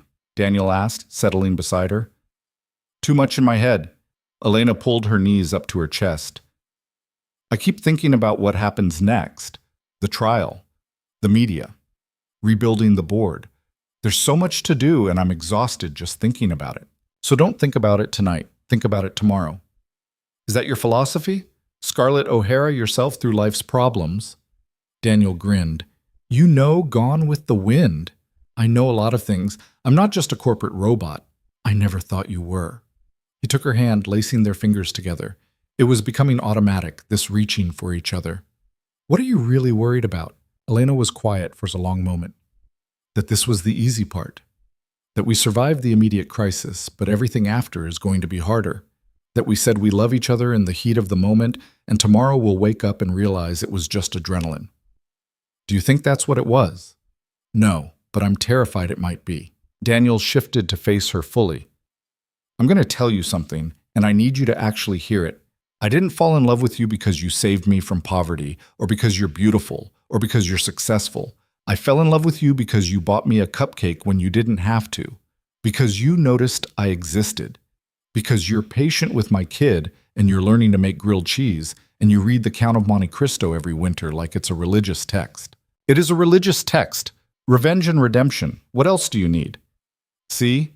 That. The way you're completely serious about ridiculous things and ridiculous about serious things. The way you fight for what matters and don't apologize for taking up space." Daniel cupped her face. "This isn't adrenaline.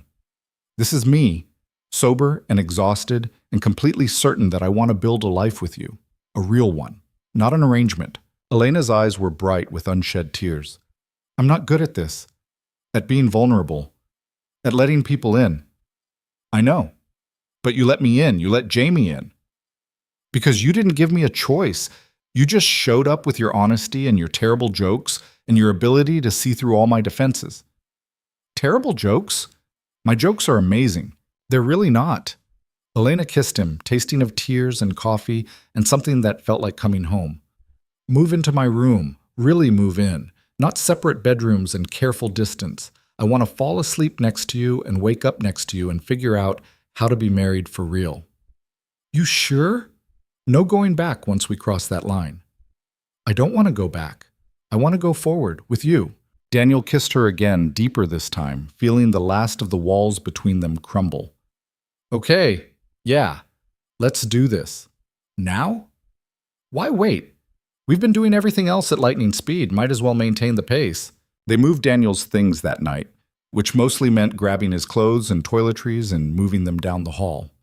Elena's room was larger than his, decorated in soft grays and whites, with actual art on the walls and furniture that matched. It felt grown up in a way Daniel's spaces never had. I'm going to mess up your aesthetic, he said, dumping his duffel bag on the floor. I don't care about aesthetic. I care about you being here.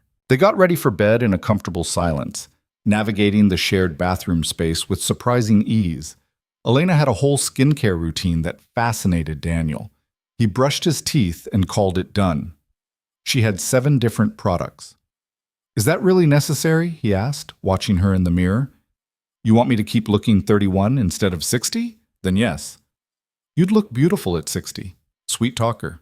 They climbed into bed on opposite sides, the space between them suddenly feeling vast and charged. Daniel could hear Elena breathing, could feel the warmth of her beside him, could sense her uncertainty matching his own. This is weird, right? Elena said into the darkness. Super weird. We're married, and we've kissed, and we said we love each other, but actually sleeping in the same bed feels like the most intimate thing we've done. Because it is. Anyone can kiss. Sleeping together means trust. Daniel rolled onto his side to face her. Come here. Elena moved into his arms, tentative at first, then settling against him like she'd been doing it for years. Her head found his shoulder, his arm wrapped around her waist. They fit together in a way that felt both surprising and inevitable. I like this, Elena murmured. Me too. Don't snore.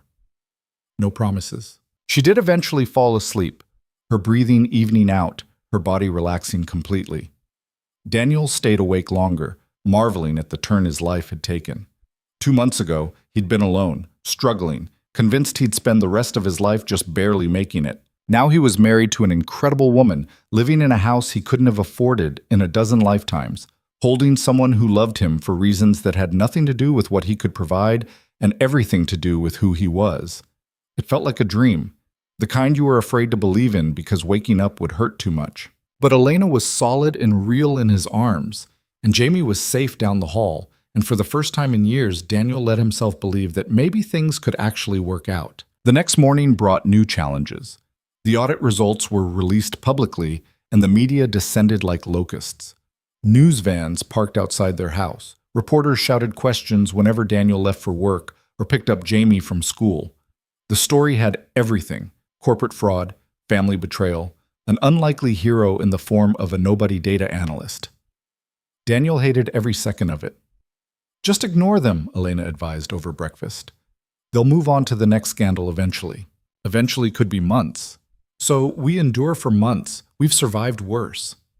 Jamie looked between them, syrup on his chin. Are the camera people going to be there when we go to school? Probably, buddy, but Marcus will make sure they keep their distance. Can I wave? You can wave, but don't say anything. They're going to try to get you to talk. I know. Elena told me. Stranger danger, but for grown-ups with microphones. Elena smiled. Exactly right. Work was its own kind of circus. Daniel walked into the office to find his cubicle decorated with congratulatory balloons and cards. His coworkers, the same ones who'd been giving him the cold shoulder for weeks, suddenly wanted to shake his hand and hear the whole story. Tom pulled him aside before he could even sit down. You're a legend. The whole company's talking about it. You took down Richard Voss. I just found some irregularities in the vendor reports. You found $8 million in fraud and exposed the former CEO. That's not just finding irregularities. Tom's expression turned serious. Look, I know things were rough for you these past few weeks. The talk, the speculation. I should have shut it down. I should have had your back. You were in a tough position. I was a coward. I let people trash your reputation because it was easier than standing up for you. Tom met his eyes. I'm sorry. And I'm going to make sure everyone knows that you earned your place here long before you married Elena Voss. The apology meant more than Daniel expected. Thanks. I appreciate that. Also, Elena wants to see you. Something about a promotion. Daniel's stomach dropped. A promotion. Don't look so terrified. You saved the company. Some recognition is warranted. But Daniel knew how it would look. Married the CEO, exposed her father, got promoted. The narrative practically wrote itself. Never mind that he'd been doing good work for years. Never mind that he'd earned any advancement on merit. People would see what they wanted to see. Elena's office felt different now. Less intimidating, more familiar. She looked up when he entered, her professional mask in place, but her eyes warm. "Close the door," she said. Daniel did. "I heard something about a promotion.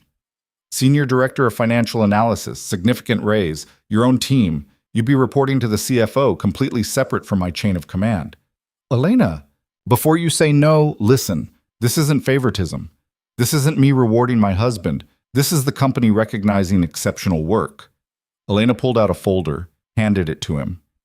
"These are your performance reviews for the past 3 years, consistently top-rated. These are the projects you've completed and the money you've saved the company. The vendor fraud investigation was just the most visible.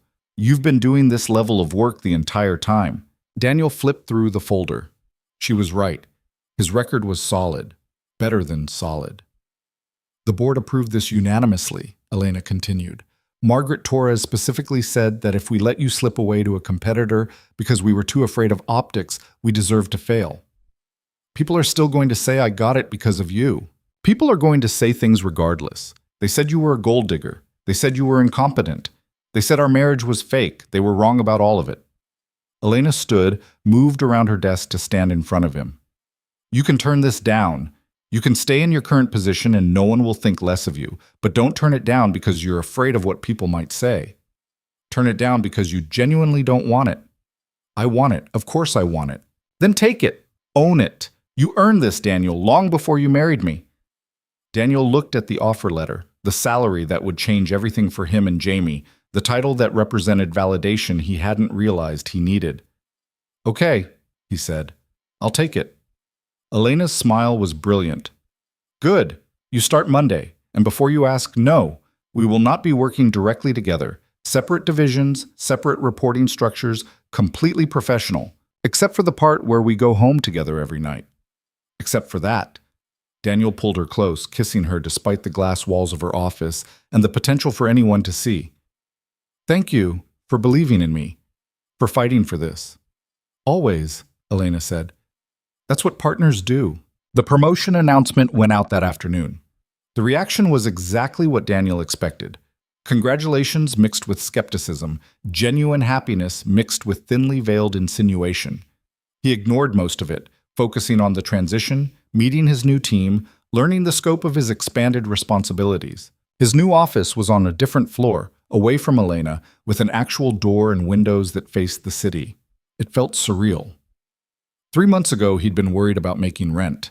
Now he was a senior director with a salary that would let him breathe for the first time in years. That evening, he took Elena and Jamie out to dinner to celebrate.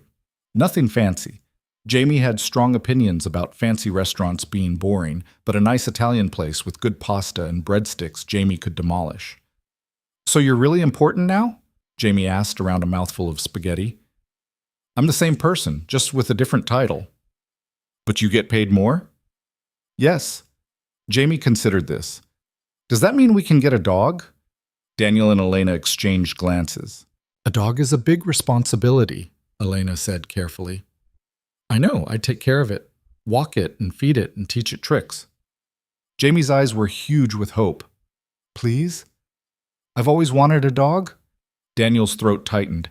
He'd always wanted to give Jamie a dog, but their old apartment didn't allow pets, and even if it had, he couldn't afford the vet bills. Now, sitting in this restaurant with his wife and son, that barrier felt like it had dissolved. "We'll think about it," he said. "That means yes!" Jamie was practically bouncing in his seat. "That means we'll think about it. Dogs are expensive and need a lot of care. But we have a yard now, and Marcus could help. She likes dogs." "How do you know Marcus likes dogs?" "I asked her. She said she had a German shepherd named Bear when she was growing up." Elena was trying not to laugh. "You're very thorough in your research." Dad says always know your audience. I say that about work presentations. Works for dogs, too. They did end up getting a dog. Not immediately, but 2 weeks later when Elena surprised them both by coming home with a gangly golden retriever puppy from a rescue. Jamie named her Scout from To Kill a Mockingbird, which Jamie hadn't read but had seen on Elena's bookshelf and decided was a good literary name. The house became chaos. Puppy training and chewed furniture, and Jamie's delighted laughter when Scout learned to sit. Daniel found Elena at 2 in the morning, sitting on the kitchen floor with Scout asleep in her lap, looking exhausted and content. "What are you doing up?" he asked. "She was crying. I didn't want her to wake Jamie." Elena stroked Scout's soft ears. "I've never had a dog before. My father didn't allow pets. Too messy, too unpredictable. Do you regret it? The mess and unpredictability?" "Not even a little bit." She looked up at him. "I like this. Our life. The chaos and noise and Jamie tracking mud through the house, and now a puppy who thinks shoes are food. I like that it's not perfect or controlled. I like that it's real." Daniel sat beside her on the kitchen floor, Scout shifting to sprawl across both their laps. "I never thought I'd have this. A family. A home that feels like home. Someone to share it with." "Me neither. I thought I'd always be alone." "That's what you sacrifice for success, right? Personal life for professional achievement." Elena leaned her head on his shoulder. "But you showed me I didn't have to choose, that I could have both. We both got a second chance to be more than what we thought we had to be." They sat there until Scout woke up and needed to go outside, then stumbled back to bed together, exhausted and happy in a way that felt earned. Hard-won. Real. The trial preparation consumed the next month. Daniel was called as a witness, had to sit through depositions where Richard's lawyers tried to tear apart his analysis. They questioned his methods, his credentials, his motives. They implied he'd fabricated evidence to frame an innocent man. Daniel held steady, backed by the documentation and his own certainty. The numbers didn't lie. Richard had stolen millions, and no amount of legal maneuvering could change that. Elena attended every deposition, sitting in the back of the room, her presence a silent support that made everything bearable. Afterward, she'd take him home, pour him a whiskey he was trying to develop a taste for, and let him decompress. "His lawyers are brutal," Daniel said after a particularly rough session. "They're trying to make it seem like I'm the criminal." "That's their job, to create reasonable doubt." Elena handed him the glass. "But the evidence is solid. The audit confirmed everything you found, the shell companies, the fake invoices, all of it. They can question your motives all they want, but they can't dispute the facts." "What if it's not enough? What if he walks?" "Then we deal with that if it happens. But Daniel, you did everything right. You built an airtight case. The rest is out of our hands." The waiting was the worst part. Weeks of legal proceedings, motions, counter-motions. Richard's team fought every step, trying to delay, to confuse, to muddy the waters. The media coverage was relentless, dissecting every detail, spinning narratives that had little to do with truth and everything to do with entertainment. Through it all, Daniel focused on the basics. Work. Jamie. Elena. Scout, who had grown into a clumsy adolescent dog with more energy than sense. Their life had become almost normal, if you didn't count the ongoing legal drama and occasional paparazzi. Jamie adapted better than either of them expected. He made friends at his new school, joined the art club, came home with paintings that Elena insisted on hanging throughout the house. He called Elena by her first name, not Mom, but the affection was clear. The belonging. One night, Daniel found Jamie in bed, staring at the glow-in-the-dark stars on his ceiling. "Can't sleep?" Daniel asked, sitting on the edge of the rocket bed. "Just thinking." "About what?" "About how different things are now. We used to live in the small apartment and eat mac and cheese a lot, and you were always tired." Daniel's chest tightened. "I'm sorry about that. About not being able to give you more." "I'm not sad about it. I'm just noticing." Jamie rolled onto his side to face him. "You're happier now. You smile more. You don't have that look you used to get when the mail came." "What look?" "Like you were scared and trying not to show it. Kids saw everything." Daniel had thought he was protecting Jamie, hiding his stress, but of course Jamie had noticed. "Things are better now," Daniel said carefully. "More stable. But I want you to know that even when things were hard, you were always the best part of my day. Always. I know. You told me that all the time. Jamie was quiet for a moment. Is Elena going to stay? Like, forever? What do you mean? Like, are you guys really married, or is it just pretend and one day she'll leave like Mom did?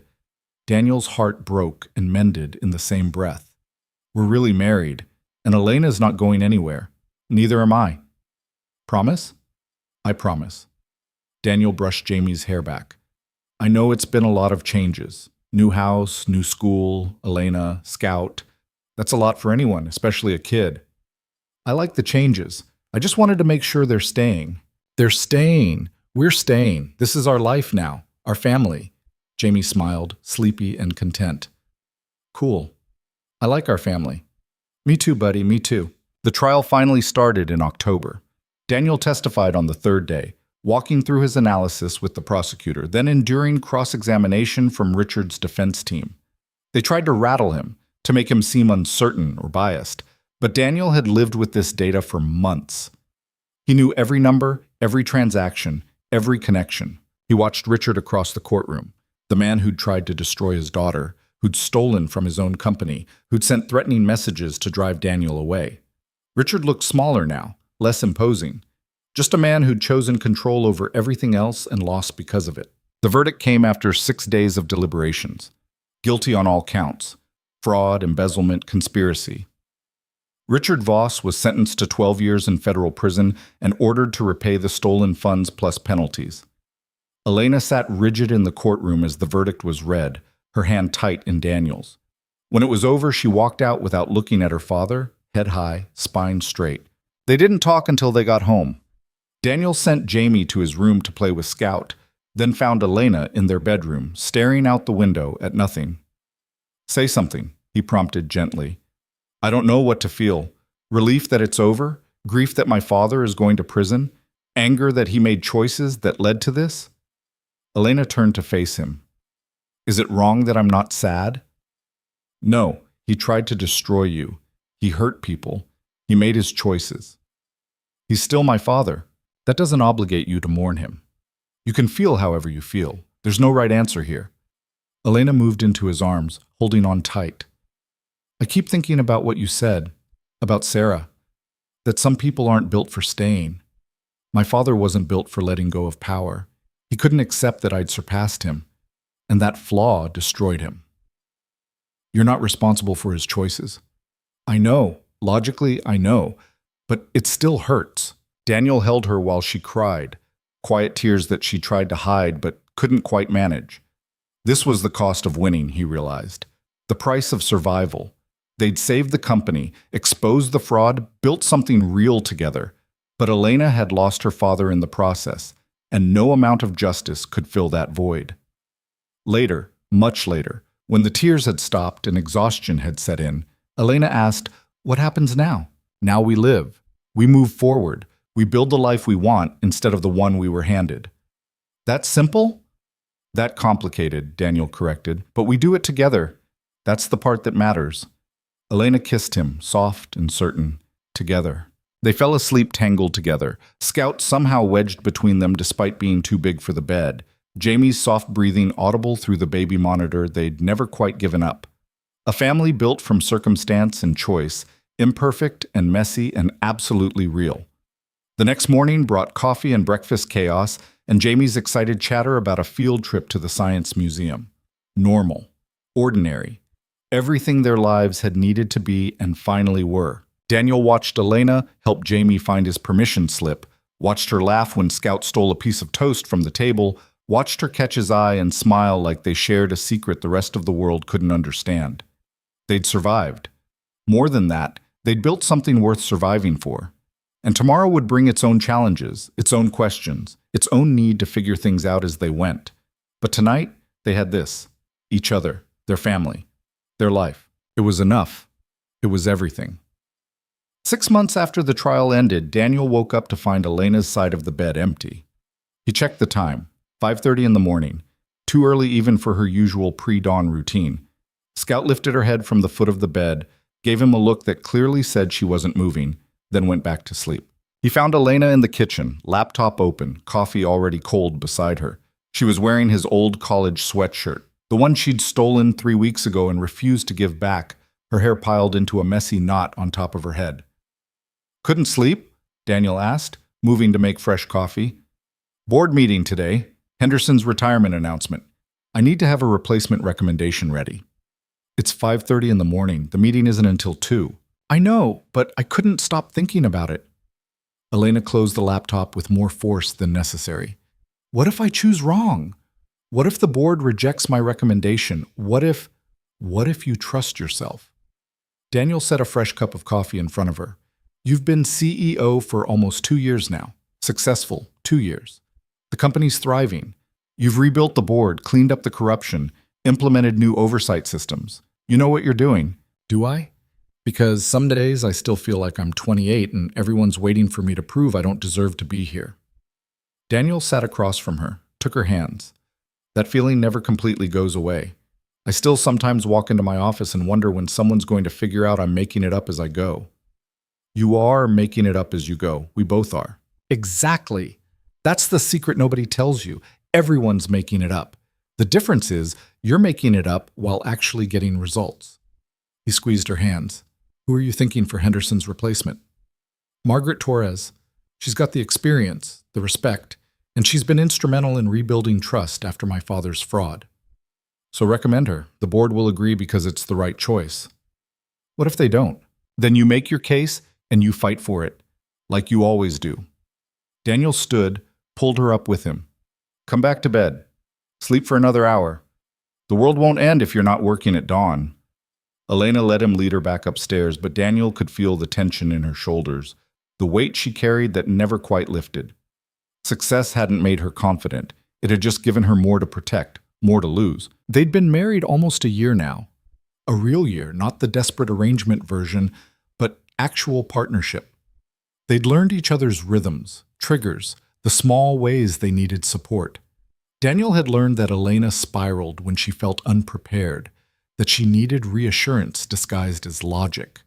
Elena had learned that Daniel withdrew when overwhelmed, that he needed space before he could talk. They fought sometimes, real fights about real things, how to handle Jamie's struggles with math, whether they should renovate the kitchen, why Elena worked until midnight when she didn't have to anymore. But they'd also learned how to come back from fights, how to apologize, how to choose each other, even when it was hard. The board meeting went exactly as Daniel predicted. Margaret Torres was nominated, unanimously approved, and Elena came home that evening looking exhausted but relieved. "You were right," she said, kicking off her heels in the entryway. "I'm always right. About what specifically this time?" "Torres. They loved the recommendation. Nobody questioned it.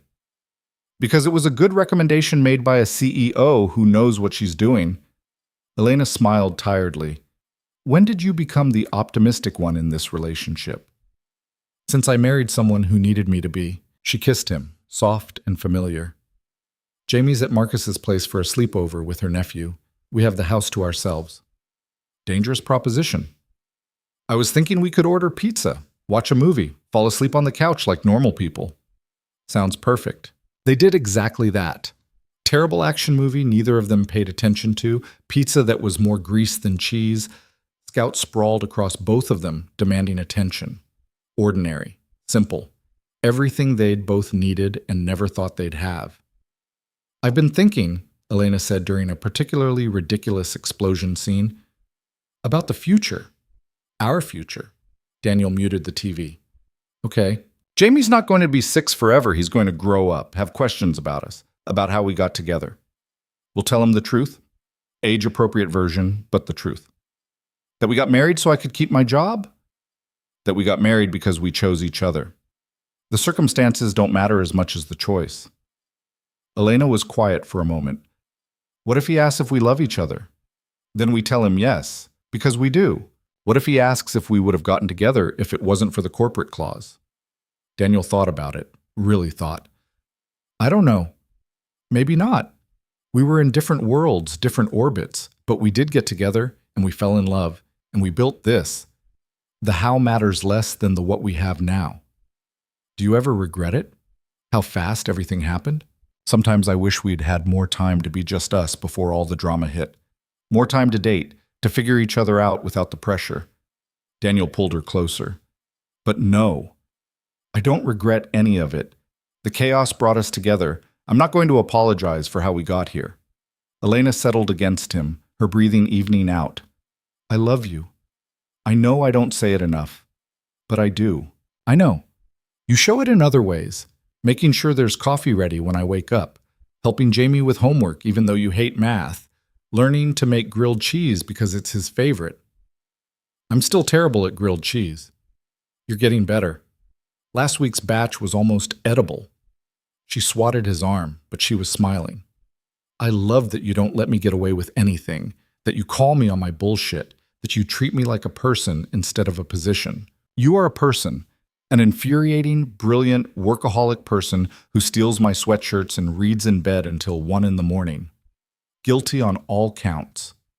They fell asleep on the couch, Scout wedged between them, the TV still playing forgotten action sequences.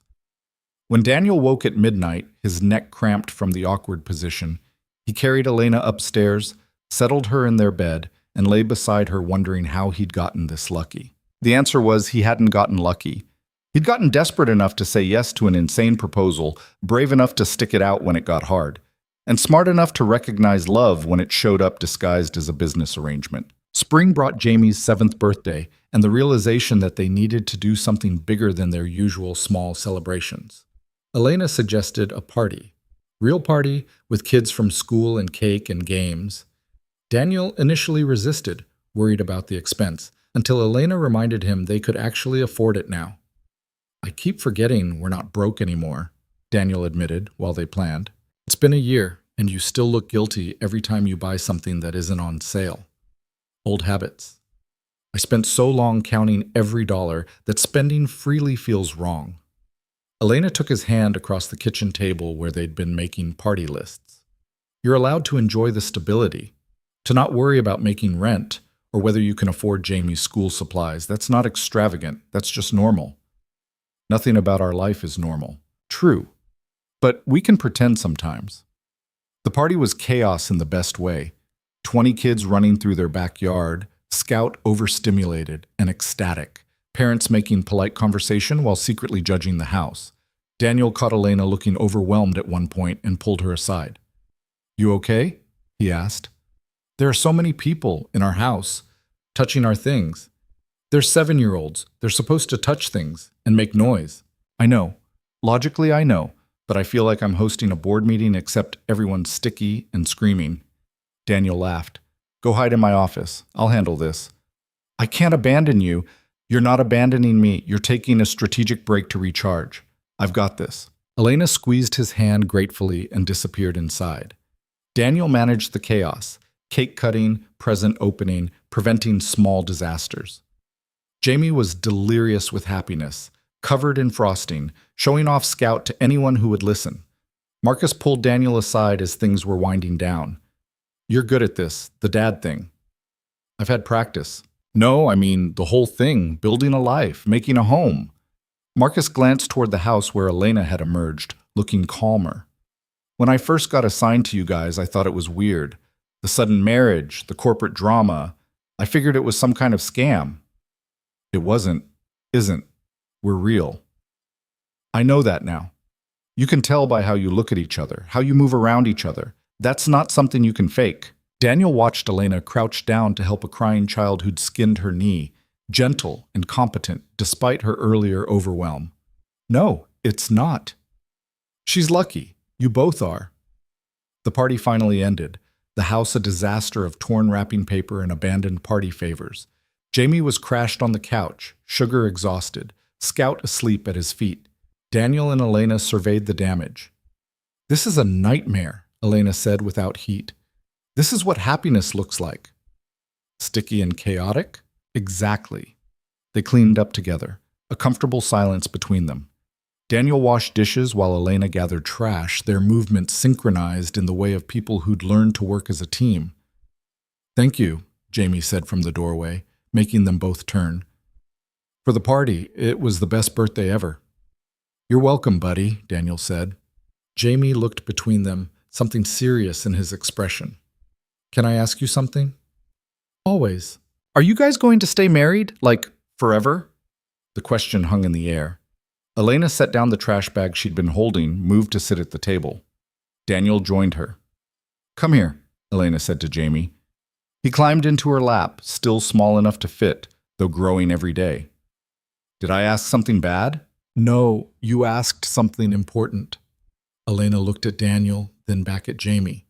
"The truth is, your dad and I got married kind of fast. There were reasons, complicated grown-up reasons, and at first it was scary because we didn't really know each other. But now you do? Now we do.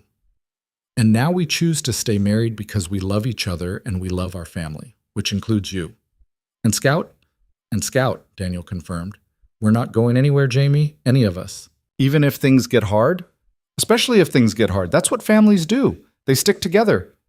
Jamie seemed satisfied with this answer. He hugged Elena, then scrambled down to hug Daniel. "Good, because I like our family." After Jamie went to bed, Elena found Daniel on the back porch again.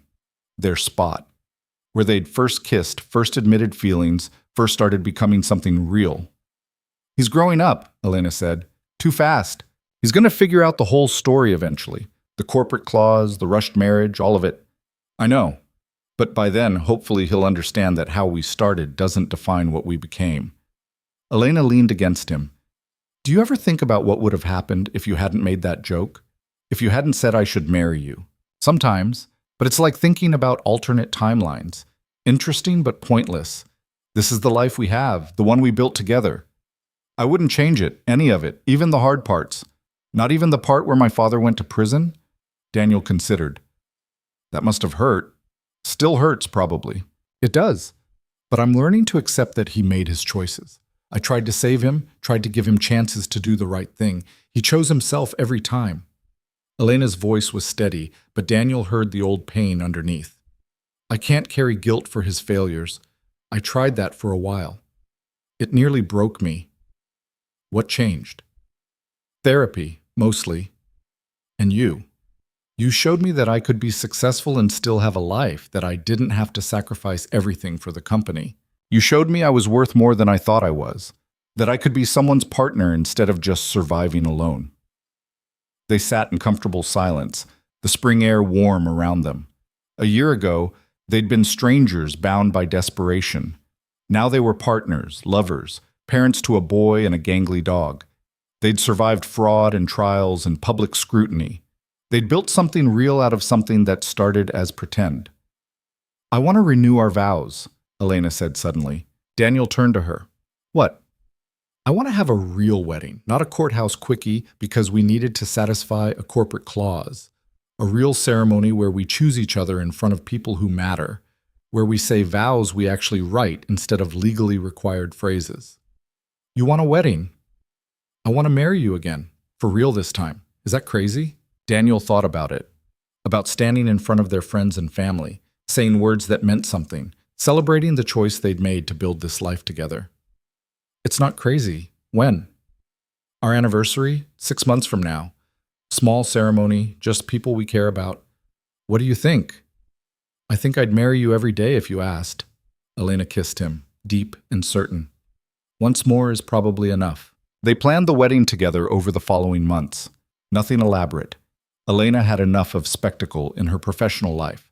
Small ceremony in their backyard, close friends and colleagues, Jamie as the ring bearer, Scout probably causing chaos. The opposite of their first wedding in every way that mattered. Daniel wrote his vows on a Tuesday night while Elena worked late. He'd never been good with words, numbers were his language, but he tried. When he read them to her the night before the ceremony, sitting on their bed while she pretended not to cry, she said, "You're better with words than you think." I had good motivation. "Read them again. I want to memorize them." He did, watching her face as the words landed. They weren't flowery or poetic. They were honest. About choosing each other, about building something from nothing, about love that grew in unexpected places. Elena's vows were sharper, more precise, but no less emotional. She talked about fear and trust, about learning to let someone in, about the difference between needing someone and choosing them. The ceremony itself was perfect in its imperfection. Jamie dropped the rings, and Scout had to retrieve them. Elena's voice cracked halfway through her vows. Daniel forgot his third line and had to improvise. Marcus caught the whole thing on video, including the moment when they kissed and Jamie yelled, "Finally!" Afterward, at the small reception in their living room, Margaret Torres pulled Daniel aside. "You know, when Elena first announced she was married, I thought it was the worst decision she'd ever made. Desperate, reckless. Exactly the kind of thing that would undermine everything she'd built. And now? Now I think it was the best decision she ever made. You ground her. Make her human instead of just a CEO." Margaret smiled. "And you're damn good at your job, which doesn't hurt. High praise coming from you. Don't let it go to your head, but do let it sink in. You belong here. You earned your place. Stop waiting for someone to figure out you're not supposed to be here." Daniel realized she was right. He'd spent so long feeling like an imposter, at the company, in Elena's world, even in his own life sometimes. But he'd proven himself over and over, found the fraud, built his career, been a good father and partner. At some point, he needed to accept that he deserved the life he'd built. That night, after everyone had left and Jamie was asleep, and Scout was sprawled across the living room floor, Daniel and Elena slow danced in their kitchen to no music. Just them, swaying in the quiet house, holding each other like they were the only two people in the world. "Best decision I ever made," Elena murmured against his shoulder. "The wedding? Asking you to marry me. Trusting you with the truth, letting you in. Best decision I ever made was saying yes. Even though it was insane? Especially because it was insane. Safe choices never changed anyone's life." Elena pulled back to look at him. "What do you think 7-year-old Jamie will remember about all this? About the trial, and the media, and the chaos?" "I think he'll remember that we stuck together. That when things got hard, we didn't run. That we built something worth protecting. I hope so. I hope he remembers the good parts more than the scary parts. He will. Kids are resilient, and he's got us, both of us. That's more than a lot of kids have." They moved to the back porch, their spot, watching the stars come out over their yard. A year and a half ago, Daniel had sat on this porch and kissed his CEO, terrified and exhilarated. Now he sat here with his wife, comfortable and certain. "Tell me something I don't know about you," Elena said. "After all this time, you know everything. There has to be something, some secret you're holding back." Daniel thought. "I used to want to be an astronaut when I was Jamie's age. I'd stay up late looking at the stars, planning which planets I'd visit first. What happened?" Reality. Math degrees are more practical than astrophysics. Data analysis pays better than space exploration. He shrugged. "But sometimes I still look up and wonder what it would have been like. It's not too late. You could still do something with astronomy. Hobby, side project, something." "Maybe. What about you? Any childhood dreams you abandoned for practicality?" Elena was quiet for a long moment. "I wanted to be a teacher. Elementary school. I loved working with kids, helping them understand things, watching them light up when concepts clicked." "You'd be a great teacher." "I chose business because my father expected it, because it was the family legacy, and I convinced myself I loved it, that I was good at it, so it must be the right path." She turned to him. "I am good at it, but sometimes I wonder what would have happened if I'd chosen differently. You still work with kids. You help Jamie with homework. You volunteer at his school events. It's not teaching, but it's something." "It is something," Elena agreed. "Maybe that's the lesson, that we don't have to abandon who we were to become who we are. We can hold both. The astronaut data analyst, the teacher CEO, the single dad who found a family, the woman who learned that letting someone in doesn't mean losing yourself." They sat in the darkness, two people who'd taken impossible risks and somehow made them work. The corporate clause that brought them together was gone, invalidated when they'd renewed their vows. They didn't need it anymore. They had something stronger, choice. Every day they chose each other. That was worth more than any legal requirement. "Do you know what I'm most proud of?" Elena asked. "What?" "That we survived. Not just the fraud, or the trial, or the media, but that we survived becoming real.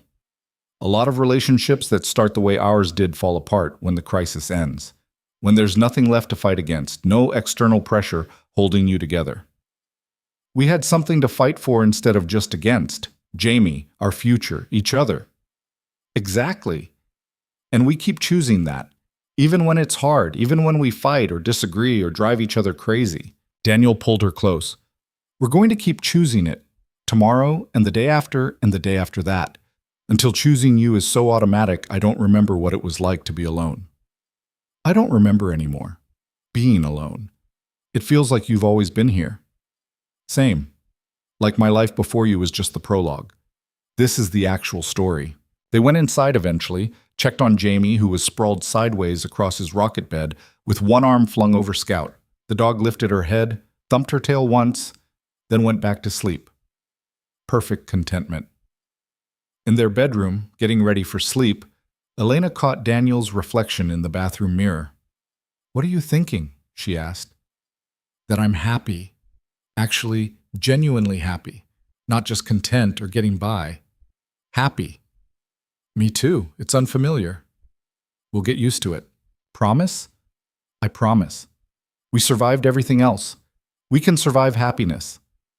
They fell asleep tangled together, the window open to let in the spring air, the house quiet around them. Tomorrow would bring new challenges, always did. Work pressures and parenting struggles and the small conflicts of two people learning to build a life together. But tonight, they had this. Peace. Belonging. Love that had grown from desperation into something real and lasting. Daniel woke once in the middle of the night to find Elena watching him in the darkness. "Can't sleep?" he murmured. "Just thinking." "About what?" "About how I almost missed this. How close I came to fighting the claws alone, to refusing help, to protecting myself so completely that I would have lost everything anyway. But you didn't. Because of a stupid joke you made over a birthday cupcake. Best joke I ever told. Worst joke you ever told. The timing was terrible and the delivery was awkward, and you looked like you wanted to die the moment it came out of your mouth. And yet here we are." "Here we are," Elena echoed. She settled back against him. "Thank you. For taking a chance on me. On us. Thank you for seeing me. For making me believe I was worth seeing." They drifted back to sleep. Two people who'd found each other in the chaos and decided to keep finding each other every day after. The thing about building a life, Daniel had learned, was that it wasn't one big moment. It wasn't the wedding or the first kiss or the grand gestures. It was 1,000 small choices. Getting up when you wanted to sleep in. Making coffee the way your partner liked it. Helping with homework even when you were exhausted. Choosing kindness when you wanted to be right. Showing up, day after day, for the people who mattered. He and Elena had built their life out of those small choices. And they'd keep building it, one choice at a time, until the structure was so solid that nothing could shake it. That was the real victory, not defeating Richard Voss or exposing fraud or surviving the media. The victory was this: waking up beside someone you loved, raising a child together, building a home that felt safe. Ordinary happiness earned through extraordinary circumstances. 3 years after that first cupcake, Daniel stood in his backyard watching Jamie play with Scout and Elena tend to her ever-growing garden. The company was thriving. His career had flourished. They'd survived every crisis thrown at them and come out stronger. But more than that, they'd learned what it meant to be a family, not the perfect kind from magazines or movies. The real kind. Messy and complicated and sometimes frustrated, but always choosing each other. Elena caught his eye across the yard and smiled. The same smile she'd given him that first night when everything changed. When a desperate woman and an exhausted man had made an impossible deal and somehow turned it into something lasting. "What are you thinking about?" she asked, coming to stand beside him. "How far we've come. How different things are. Good different or scary different? Best different." She took his hand, fitting perfectly against his side. "I love you, Daniel Hayes. I love you too, Elena Hayes Voss." She'd hyphenated her name a year ago, a small gesture that meant everything.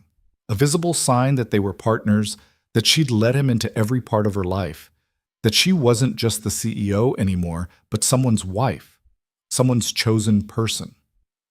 Jamie ran over, grass-stained and happy. "Can we have pizza for dinner?"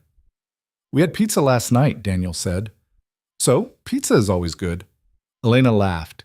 "He's got a point. You're supposed to be on my side. I am on your side. Your side just happens to agree with pizza tonight. They went inside together, the three of them plus Scout, to order dinner and argue over movies and be the imperfect, wonderful family they'd become. The house filled with noise and laughter and the particular chaos of a life well lived. This was what Daniel had wished for that night with the birthday cupcake, even if he hadn't known it then. Not wealth or status or an easy life. Just this: belonging, being seen, having people to come home to who chose him as much as he chose them. And as he watched Elena help Jamie set the table while Scout begged for scraps, Daniel realized something important. They'd started as strangers brought together by necessity, but they'd become something better.